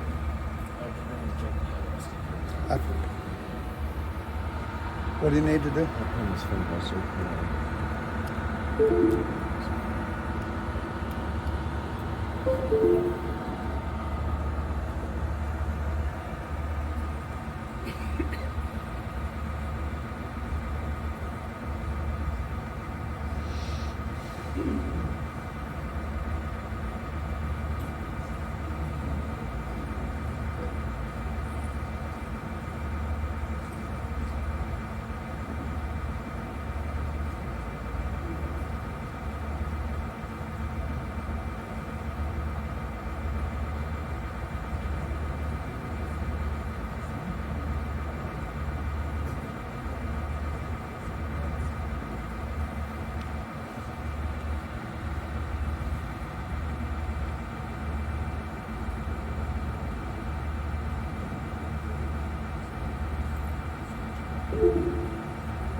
Hey everyone, I'm Jack McElroy, came from ZIA. So sadly my sister, Audrey, came from B1 and couldn't be here today. But right now, she'll be here in spirit. She's not dead, she's in the middle of a rodeo rink in Georgia in the sweltering heat, getting her high school diploma. So, as Carole said, for blessing, I'll do his presentation. So, high altitude balloons, or HABs, what are they? Well, high altitude balloons are basically a way, simply put, are just a transmitter attached to a balloon and released. What we do with them is we can experiment with biological specimens, we can research VHF and UHF propagation, and we can also research atmospheric and document weather conditions as the balloons fly high up in the sky. But the main purpose that we launched it is to bring youth in ham radio, because young kids, they all love balloons, and combining that with ham radio, they'll make them love the hobby even more and really bring a whole new generation into amateur radio as a whole. Because they not only balloons, but they also involve STEM aspects, so including engineering, math, buoyancy, the balloon with the payload design, and you're also encountering science, documenting atmosphere and weather. And technology really configuring your payload, so just using Arduinos and Raspberry Pis for documenting and using instruments on board your payload. So, for HAPs, there's two types of balloons. You have latex and superpressure balloons. So first off is superpressure balloons. What's special about them is they go high up in the sky, and because of that, as everyone knows, pressure decreases as you go higher up in altitude. Same thing with inside the balloon. The distance between each particle inside the balloon, if you use helium or hydrogen, increases. So as a result, the balloon itself increases as well. And so higher and higher up, it gets bigger and bigger until it eventually stops because the material the balloon is made out, polymer, stops balloon expansion. So as a result, the balloon reaches this equilibrium and it doesn't go up anymore, it doesn't go down anymore, and so it stays flying at a set altitude from 26,000 to 45,000 feet. Depending on what your balloon you use. And two types of superpressure balloons that you can use are multi-layer polymer balloons, sort of like the one you see to the right of the slide, and then bilayer balloons, which look like the party balloons you get from the store. They are metallic looking. So with our multi-layer polymer balloons, those go up to about like 45,000, 46,000, and we use SPS 13 balloons for those, and they can carry a little bit more payload, and they go higher up in altitude, as I said before. And so as a result, they can miss out on all those weather events because they can get above most storms, most magnetic storms going on. So they'll last a lot longer. In fact, our longest balloon flying went for about 4.5 circumnavigations of the globe. So that just means we went from where we launched it down in Georgia all the way around the world. eventually end this flight in China. But my lowest, they fly around 26,000, so as a result, their flight times are a little bit less. So you're looking for about a couple days to a couple weeks as compared to multi-layer polymer balloons, which can go for weeks, months, and some, like NASA has done, have gone for years. So our second type of HABs are latex balloons, and they go to about 85,000 to 120,000 feet. And that's mainly depending on your type of balloon that you get and the type of payload, the weather conditions, all of that. So these balloons are used daily by the National Weather Service. So if you ever go in like National Geographic, you'll see a picture of them releasing those kinds of balloons several times a day. And they use those to document weather patterns, predict weather patterns, all of that jazz. So as you see in the picture in the slide, that is what one of ours look like. That's a 1,200 gram balloon. So that's the size of it on the ground, so as it goes up in the atmosphere, you can only imagine how big it will be. But what's special about these is they keep on going up in the atmosphere. They don't stop expanding. They keep on expanding until it pops. That's around, as I said before, 85,000 to 120,000. So as a result of that, you're not going to really be affected by thunderstorms, just mainly the wind. And since they go up so high, they go up there really fast, since you have a lot of helium or hydrogen into it. And so, they'll travel relatively short distances as compared to our latex, which are super pressure balloons. And that just all depends on, the payload, your balloon, the weather. So that can be going from ours went 60 miles, they can even go further. And they can also drift a lot because as it comes down, we use parachutes to protect the payload. Those balloons also carry a lot of weight as the size of the balloon, so you can fit transmitters on board, cameras, different kinds of payloads. You can like we did biological samples, all that kind of stuff. So they make them they're really good if you want to do a big group launch like at a school and you want to do a lot of research and bring that into school's curriculum. So you hear me talking about transmitters, biological specimens. You're probably thinking, well, what is all that? Well, on all our balloons we carry a transmitter, and that's either a 2-meter APRS transmitter, which Cody did a lovely job explaining about APRS. And also we also use 20-meter whisper transmitters. So on all of our latex balloons we use a 2-meter APRS tracker because the balloon goes up and it goes up to 100,000 feet, and so it's going to get a huge footprint on the Earth. So we don't have to worry about it, not contacting to an eye gate. And also we use it because we have these tracking balloons, we have to recover them, hopefully. And so a lot of these sites that APR supports this data on, you can realize Google Maps, and the data packets that sends out the reports, speed, altitude, GPS location, voltage, all of that. While on our super pressure balloons, we almost always use a whisper transmitter, a 20-meter whisper transmitter, because these balloons are flying around the world, and there's going to be in some parts where there aren't eye gates, like say Siberia. And so we use a 20-meter whisper transmitter because a 20-meter wave bounces off the ionosphere. And so as a result, if we're in Siberia, we can get a station in New South Wales or Malaysia, somewhere like that. And so we'll always be in constant contact with the balloon unless it goes, unless it's at night, because they all run off of solar power, except for latex balloons. So the biological specimens that we use on our balloons. Recently, in late March of this year, we launched a latex balloon for my sister's high school capstone project. And the whole purpose of this was to research the effects of high altitude on these small, round, transparent balloons called nematodes.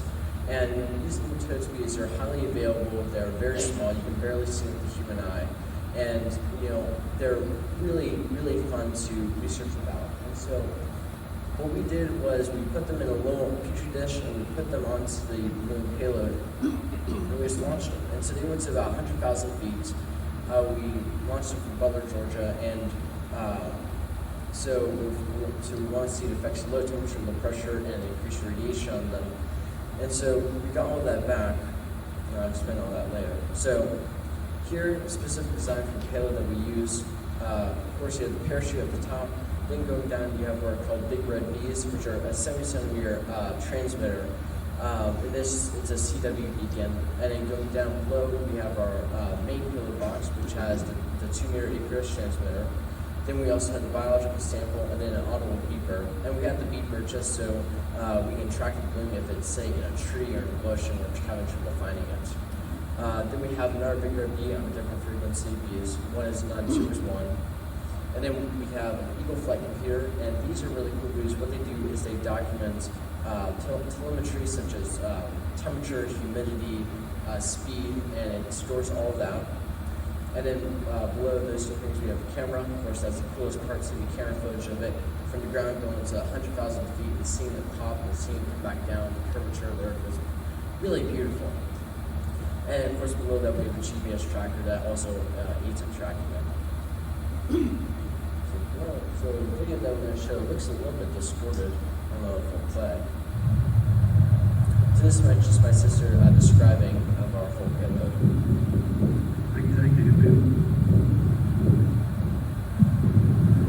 Hi, so it's Audrey, Ham Expo, and this is our payload training for our HEB we're launching today.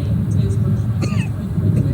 We're down here in Butler, Georgia, where the land is flat, which means not that tall. So it's a great news. Our payload tray consists of this is a slot trace.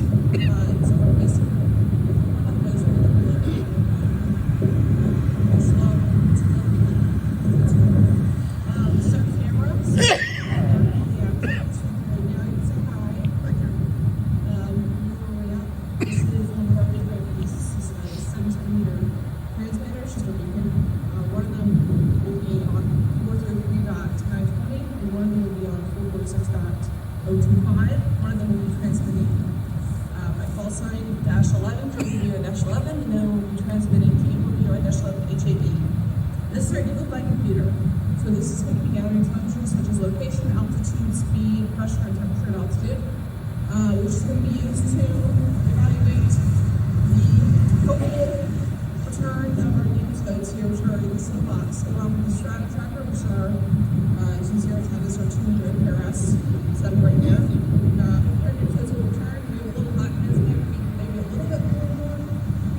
design is called a modular payload design, with all the parts of the payload being tied to one big string. And that's different from our original payloads that we just spin to big box and we send it off. But when we launched the balloon, of course, you got to calculate free lift and the rate of ascent of the balloon, and we used that just by tying the balloon to a soda bottle filled with water, and we filled it to about 700 grams, and we also then added the amount of water that we free lifted the balloon. And we did that to get the balloon, for the balloon to be neutrally buoyant, meaning that the balloon is not going to be moving up or down. And so once the balloon reaches that almost equilibrium, we know that we have the right amount of free lift, the right amount of water in the jug. And so we take off the jug, tie the payload to it, and then we also know the correct rate of ascent, which is usually supposed to be 5 meters per second. Because that's quick enough that it's not going to be caught by the trees or power lines when the balloon goes up, but it's also not fast enough that when the balloon goes up, it's not going to pop before its estimated altitude. So instead of popping at, say, 100,000 feet, which is maybe your target pop altitude, it may pop at 90,000 or 85,000 feet, which you don't really want, because that can affect a lot of breathing, tracking the balloon, all of that. So you heard me talking about the big red bees, the 77-meter transmitters. Here's just a short video of what they sound like. I guess you can't really hear it, but it's just transmitting in Morse code. My sister's call sign as well as HAB. So if you know Morse code, you can probably figure out what that sounds like. And as you heard me talking about the balloon, the camera. So when we launched the balloon, we accidentally turned on the camera a couple hours too early before the actual launch, so it ran out of a bunch of battery before it could reach its pop altitude. So we could catch just a quick snippet of descent. That beeping that you hear is the audible beeper that I talked about in the payload.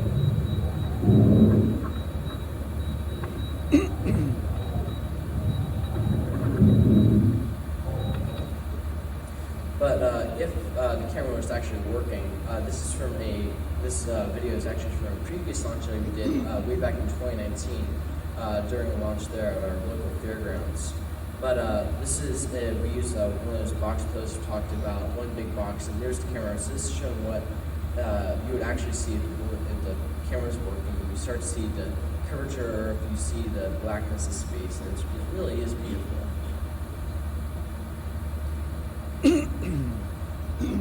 So you heard me talk about how, I don't pull up the story there, but here my researcher talking about how she wanted to document the pressure effects on the nematodes.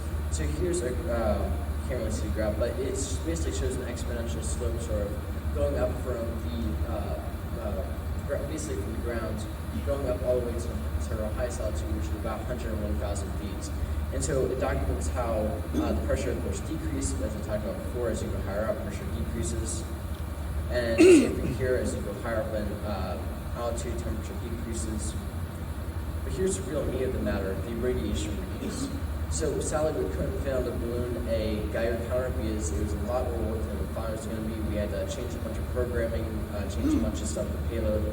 But we did refer to University of Alabama, University of Alabama Huntsville, their HAB team, and they give us this reading from one of their HAB launches. So this is the estimated amount of radiation exposure that the nematodes would experience. So same thing as you go higher up in altitude, radiation increases as well.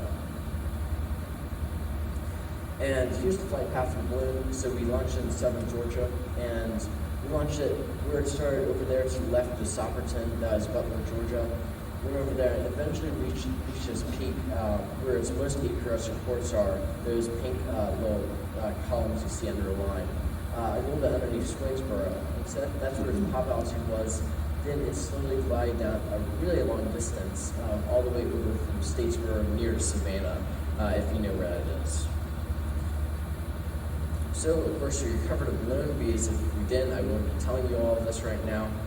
But we did recover it completely intact, except for the balloon, and the nematode team survived. And what's interesting is one of their genes actually swelled up from radiation exposure and mutated the Maya-free gene. So what's interesting is the nematodes had increased reproduction rates. So that's a little interesting thing that we had. This new technology in the balloon world with their multi-layer balloons is that we have these multi-layer polymer balloons that will replace our SPS-13 balloons, possibly in our new launches. They're made out of different material, but they were promised to go above 13 kilometers, which was the altitude that our previous balloons went to before. And so we're going over that big barrier that these super pressure balloons faced.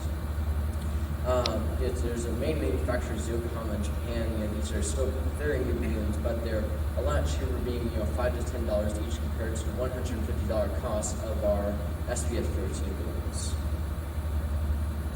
So thank you for letting me present here at Dan. As again, it's really sad that Audrey couldn't present here with me, but thank you for all the sponsors that really supported all of this, and thank you.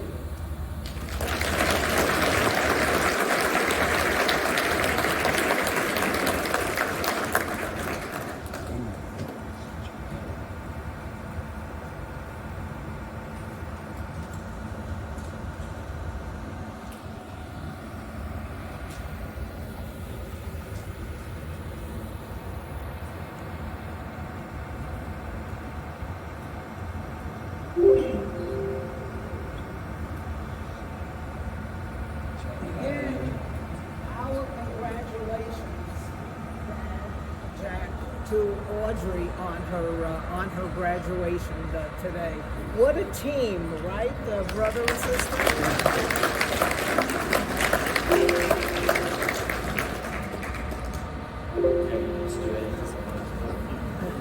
Good job, kid. Okay, I did promise you that you were going to see some really fabulous presentations, and I think you will agree with me they did. If we're really lucky, what you heard here today, what you saw, is the future of what amateur radio, what we would all like it to be. I think, let's give a big round of applause to all of the presenters today. Why don't you guys stand up?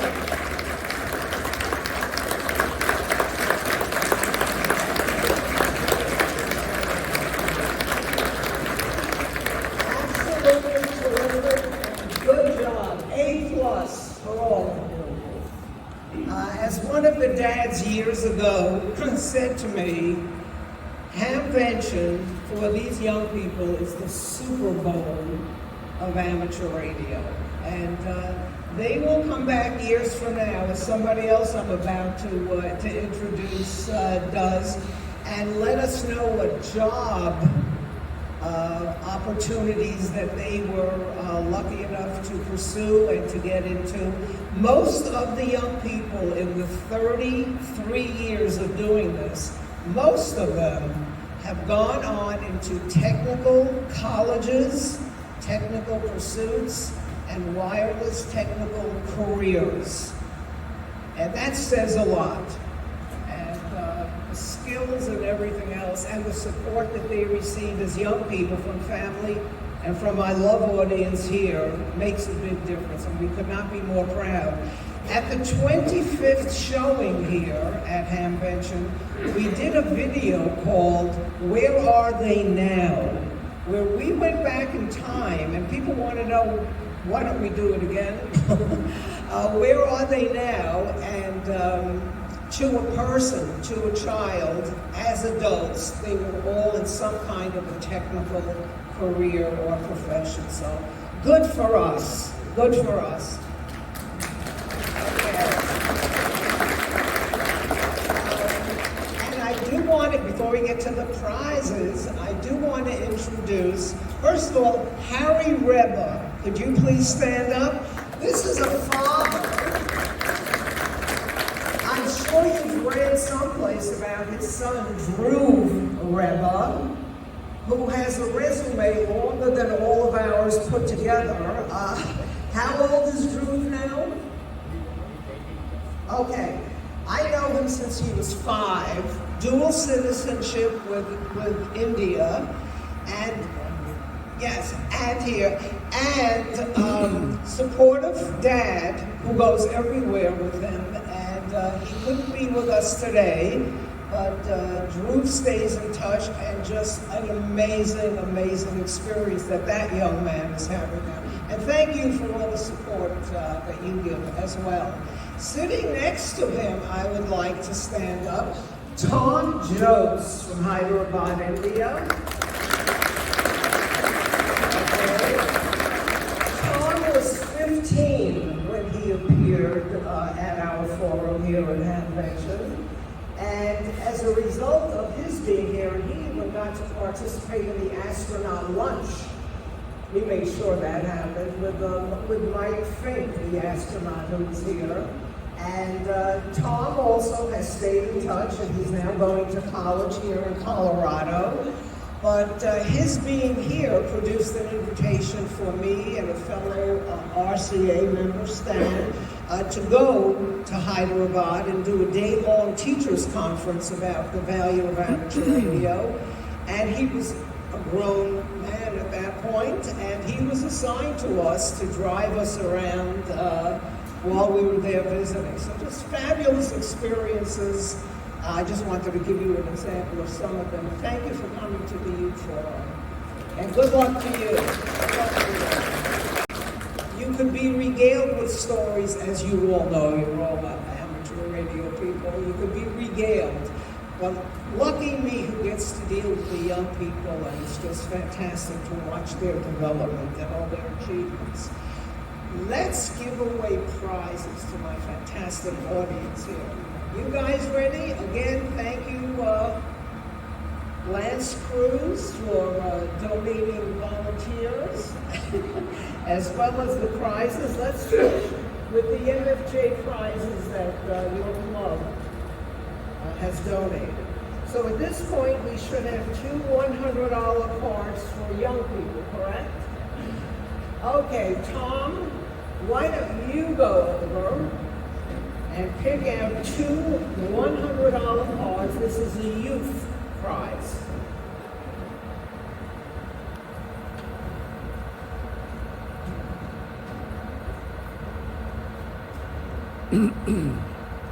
Also, a young boy when he first was here.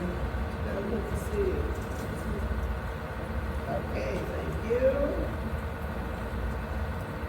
And the winner is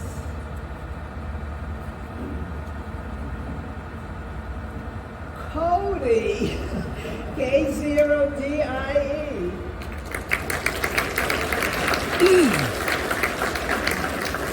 That's good karma. Katia Bates. And it looks like this is a youngster without a call sign because we have, here you are.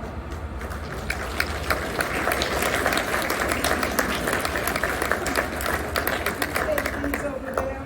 A future presenter, no doubt.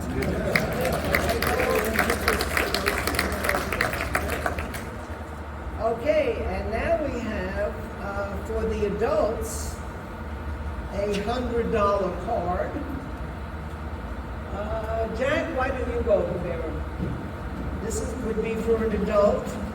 Again, be careful when you get these gift certificates from the manufacturers. They come with directions on how to activate them before you go to the booth. Okay, what we got there, Jack? Thank you for your fabulous presentation.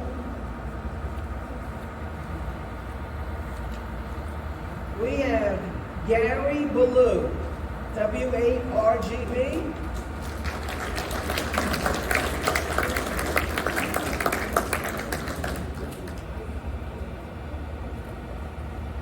Okay, now, since I see that Ray from ICOM is still here, I'm going to ask my RCA volunteers, along with Ray and Lloyd, who's standing there. This should really make you feel really good. For the presenters who gave us such an amazing forum today, RCA will be donating, and we'll call them up in their speaking order. First of all the young presenters, come stand up here, please. And we're going to send you on an assembly line over to pick up all your gifts. Watch what the presenters get here. It'll look like Christmas morning when we get through. Okay. First up, Ryan and Blake. They're each of them going to get a $100 check from my RCA Youth Activities Committee to go and spend and have a good time at the convention here. This is not to be given to dads or moms. This is for you. The checks are made out to you. You will be receiving that plus an RCA Young Achievers certificate. So you will have that. Looks really good on college applications and job applications that you've got that certificate. And thank you for reminding me, Ernie. Evan Rolick, who I told you was the one who he and I began the whole Young Ham Lends a Hand contest, found us at a restaurant he recommended the other night having dinner, and proceeded to give a cash envelope to each of my RCA volunteers to thank them. Well, each of my volunteers wanted to thank them, and so we broke it down. There were 7 people at the table of my volunteers, and there are 7 of them because Audrey is right here in spirit, and they would not take the money. It broke down to $20 a person. So each of you will be getting a $20 bill. They wanted to donate it back to them. So each of you will be getting, you'll see the $20 cash as well, along with your $100 check. And that will be from RCA. So the order that you presented in, Blake and Ryan, go over first, and you'll be getting all your goodies. And right behind them is Cody, because they've got it set up in order. ICOM donated. Ray, would you hold up one of those book bags to show the audience? Personalized book bags with the RCA Young Achiever stamp on it. And show them what's in the goodie bag. There's so many zippers I'm trying to find. It's your bags.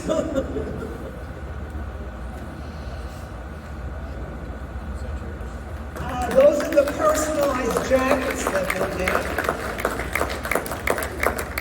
And in the book bag is all kind of goodies that were donated by MFJ, so we put them in the book bag for them. But it will look like Christmas morning here. You'll see when we go through. Okay, and Wagner children, please walk over there. Boy, Agnes looks like she's just going to run right over here. They're also getting a 2-meter radio from ICOM, the ID52A. Dual band.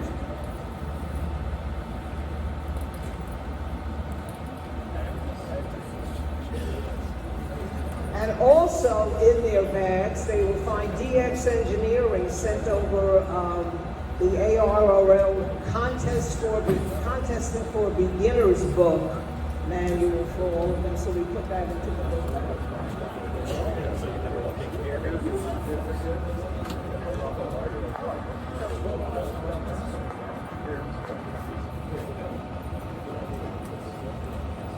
While we're doing that, somebody named Amelia lost the ticket.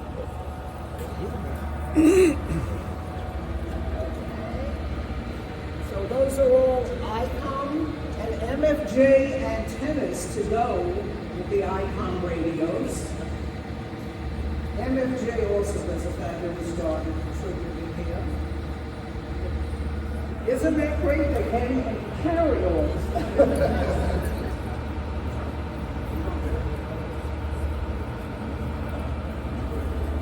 So they get the beautiful ICOM jackets that are personalized, plus the personalized book bag, plus the radio, plus the check, and plus the cash.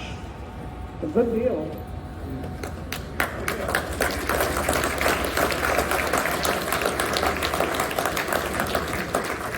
And wait, there's more. And wait, there's more. Okay, so we cleared off that table.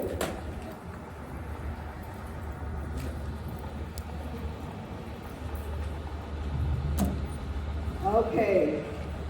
Again, the biggie prize for the love audience is that big ICOM gift. But let's proceed with the MFJ.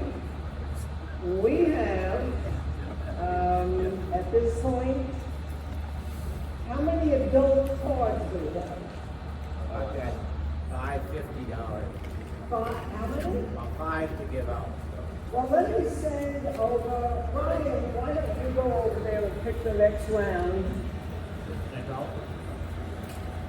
Whatever's left for you, and let him bring the cards over here.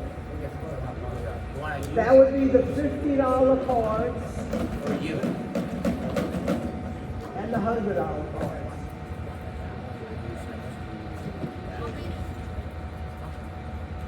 We should have, how many $100 cards? 5 total. 5 total.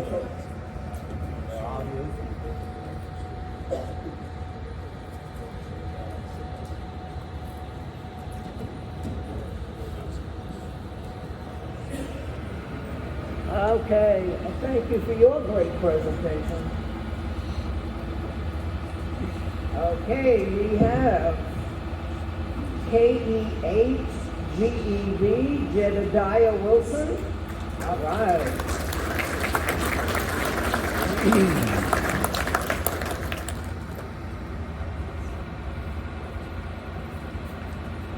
Blake Pearson. Speaking of competition.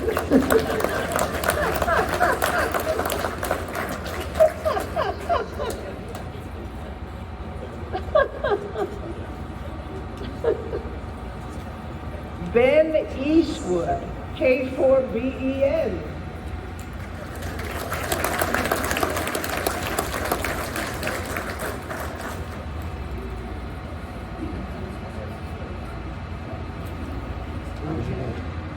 Over here, over here.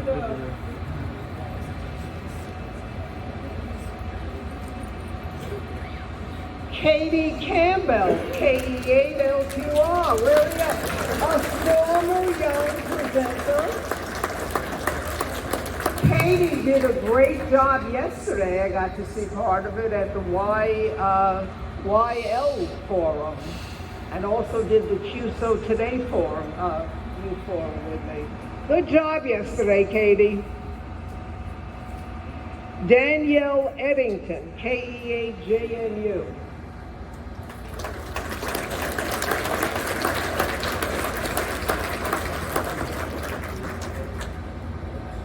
Okay, Ethan Clark, AE2, ELEC.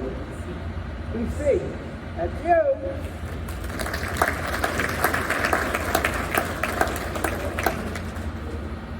Would you be good enough to bring these over there? Thank you.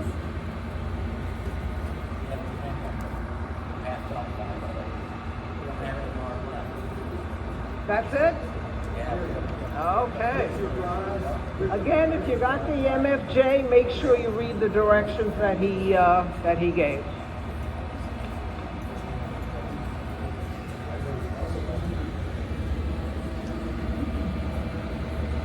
Okay, now let's wait till they get that straightened out. We also have DX Engineering, Kyle Sound, and ARRL groups to go out.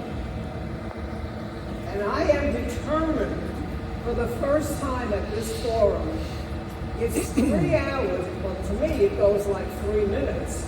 But at the end, 3 hours sounds like it's forever, but we always run a little bit over. And I'm determined this year not to let that happen. So we're right on schedule so far. Okay. My volunteers, next. ARRL gift cards. Now there should be 10, and I know those you have to phone in to activate. And then you can go over, say thank you to Bob at the ARRL booth.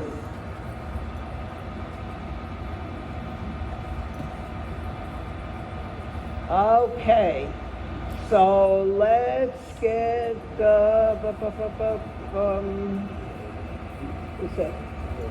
Dad, would you go over there, please?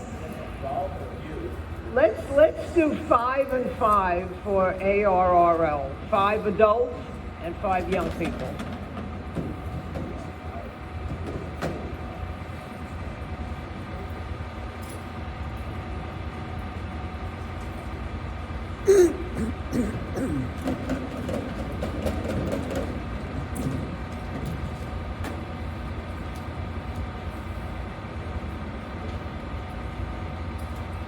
This forum actually got to the point where we must save 45 minutes just to give out the gifts. How wonderful is that? All right. Why don't you read? You got the adults, right? Okay. This is Cody's dad. And he'll now be officially known as. Okay, we got Bull Webster. It's Bull here. Congratulations.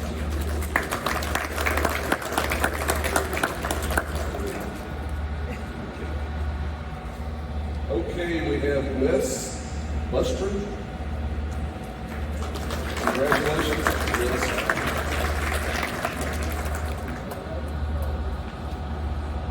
We have Stephen Wilson.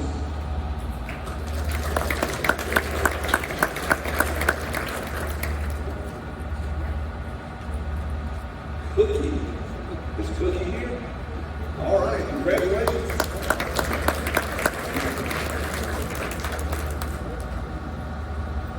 Is Carole Lafferty? K4SAF. They're saying she left.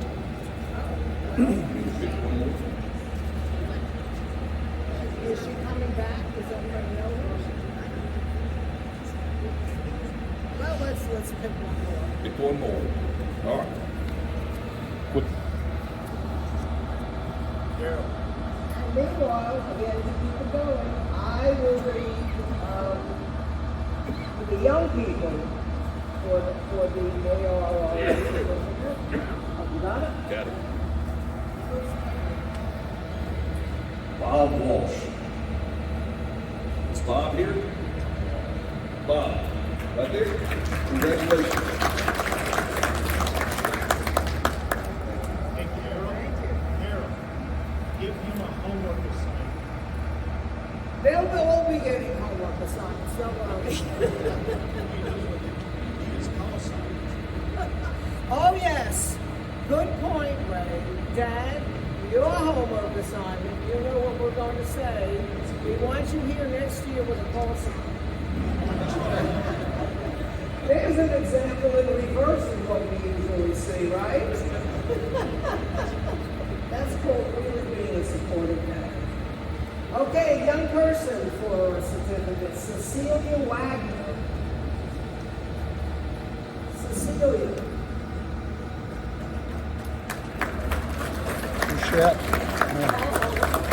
Oh, another future presenter from the Wagner family.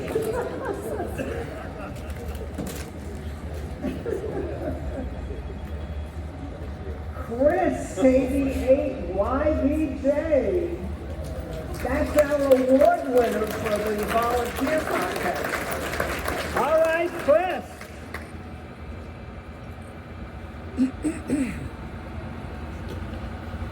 And we have Katie Bender. Katie Bender.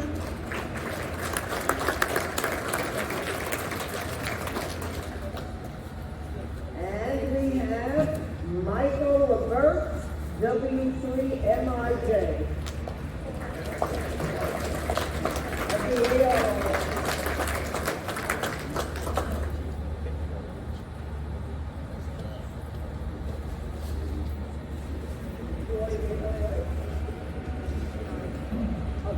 Okay, we have Damon Wilson. All right, all future presenters.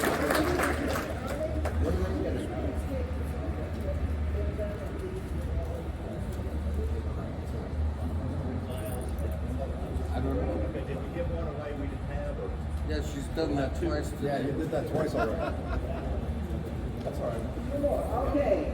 Two more high sound, beautiful headsets that Bob donated here.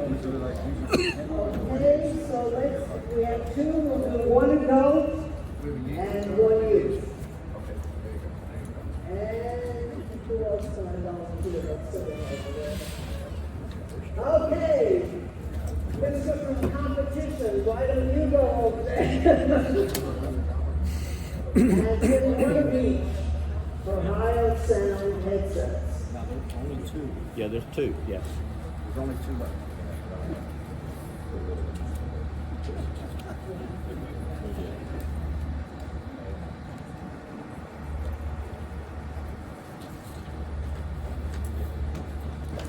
And then we still have DX engineering certificates at the big icon radio.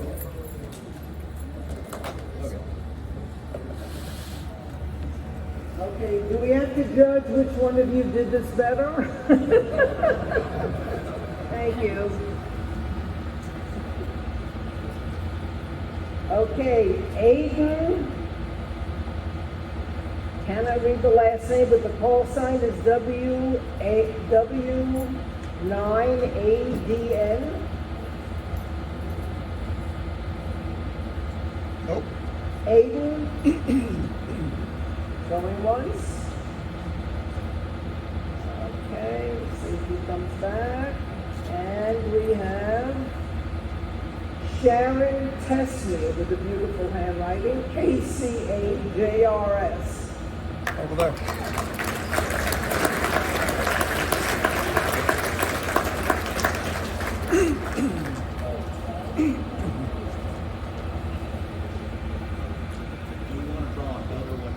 We still have a headset.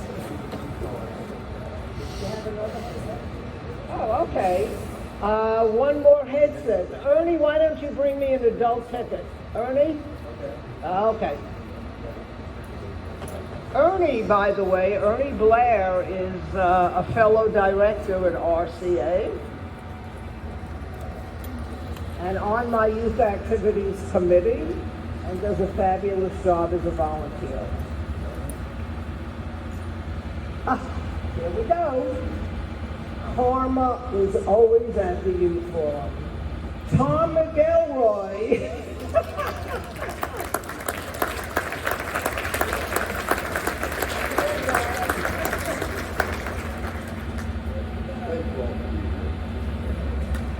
Thank you for being here. Just think what that was like for him to decide between his daughter's graduation or coming here. Wonderful. Okay. And there we have the DX Engineering gift certificates. Okay. Why don't you stand there, Ernie, so you could just... Okay. And we didn't have a time. Dawn, why don't you go and pick DX Engineering, let's do 5 and 5. 5 adults, 5 young people. Now these I know, you have to carefully read the directions that come with the gift certificate. Okay, but I'm just giving you the heads up.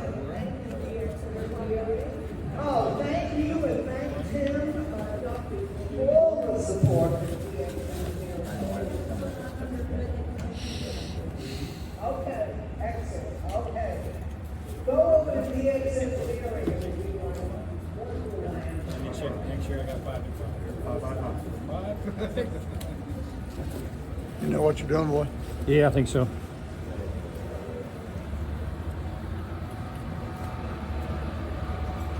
Okay, Don. How far back do we go? Yeah, but he's old. Soon we started out as young people. Okay. For your DX fabulous certificate, Kelly B. Johns, W4 BPZ. Yeah. I'll get you another one. Oh, okay. Jacqueline Pearson. Don't slide down. Come on up, Mom. Our 2 competitive brothers. Okay.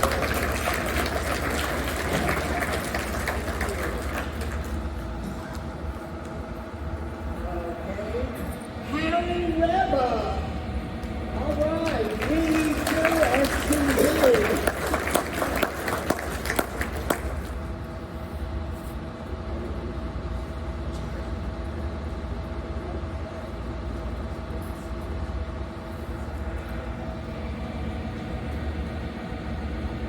Guy Verhoff, NHRAC.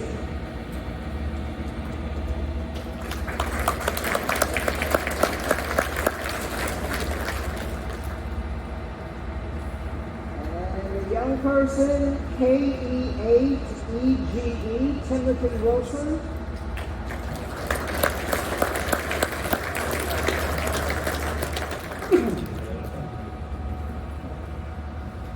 Blake Pearson.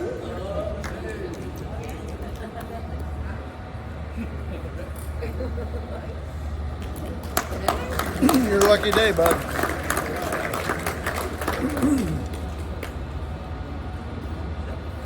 Stephen Driver, N9BWT.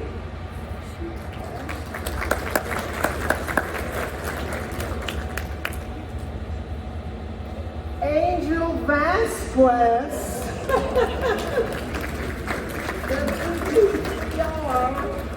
You want to take it for Angel?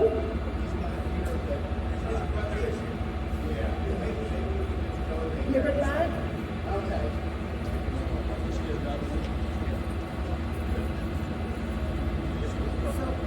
I'll give you another one. Yeah, Angel was from Arecibo who we introduced you to. Nope, can't be.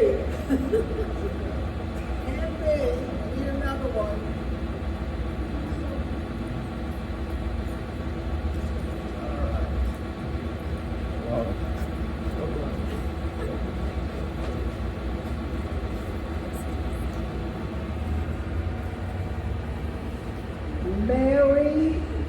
Pellettier, Pellettier.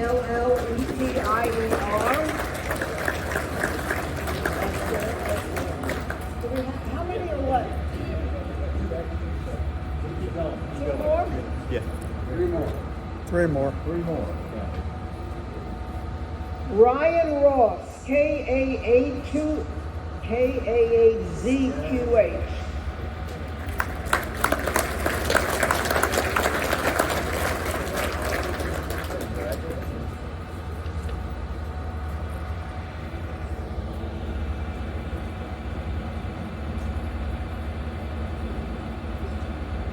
Violetta Latham.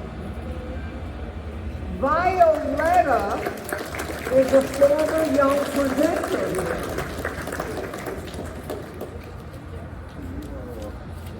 That's great, Violetta.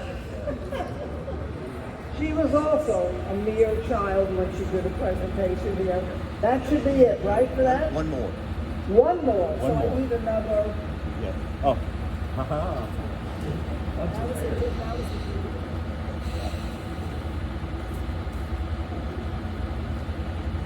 Ben Eastwood.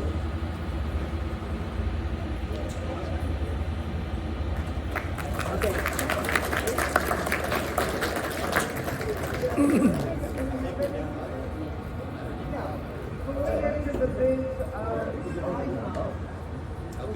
We're down to the grand prize, right? Yeah. That's it for all the certificates. Anybody want this one? Please hold me up. Love over the years.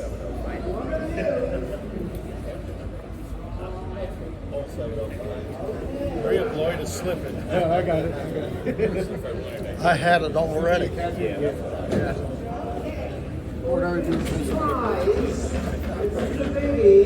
I am going to ask Dave Bart, he's the president of RCA, do the honors, so you can blame him if you don't.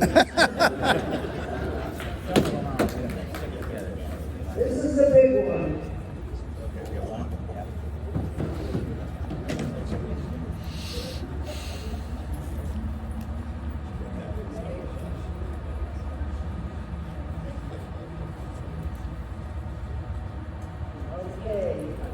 George Molest, KC8RJS.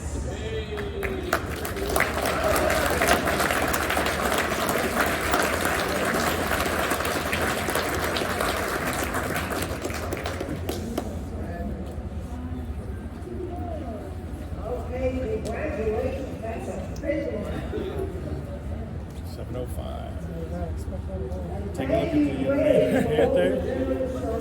There you go.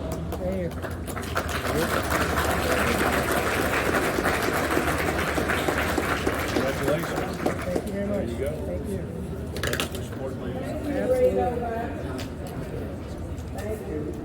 Okay, thank you, audience, for being the love audience that you deservedly are. And make sure we support the vendors, we support the youth forum. And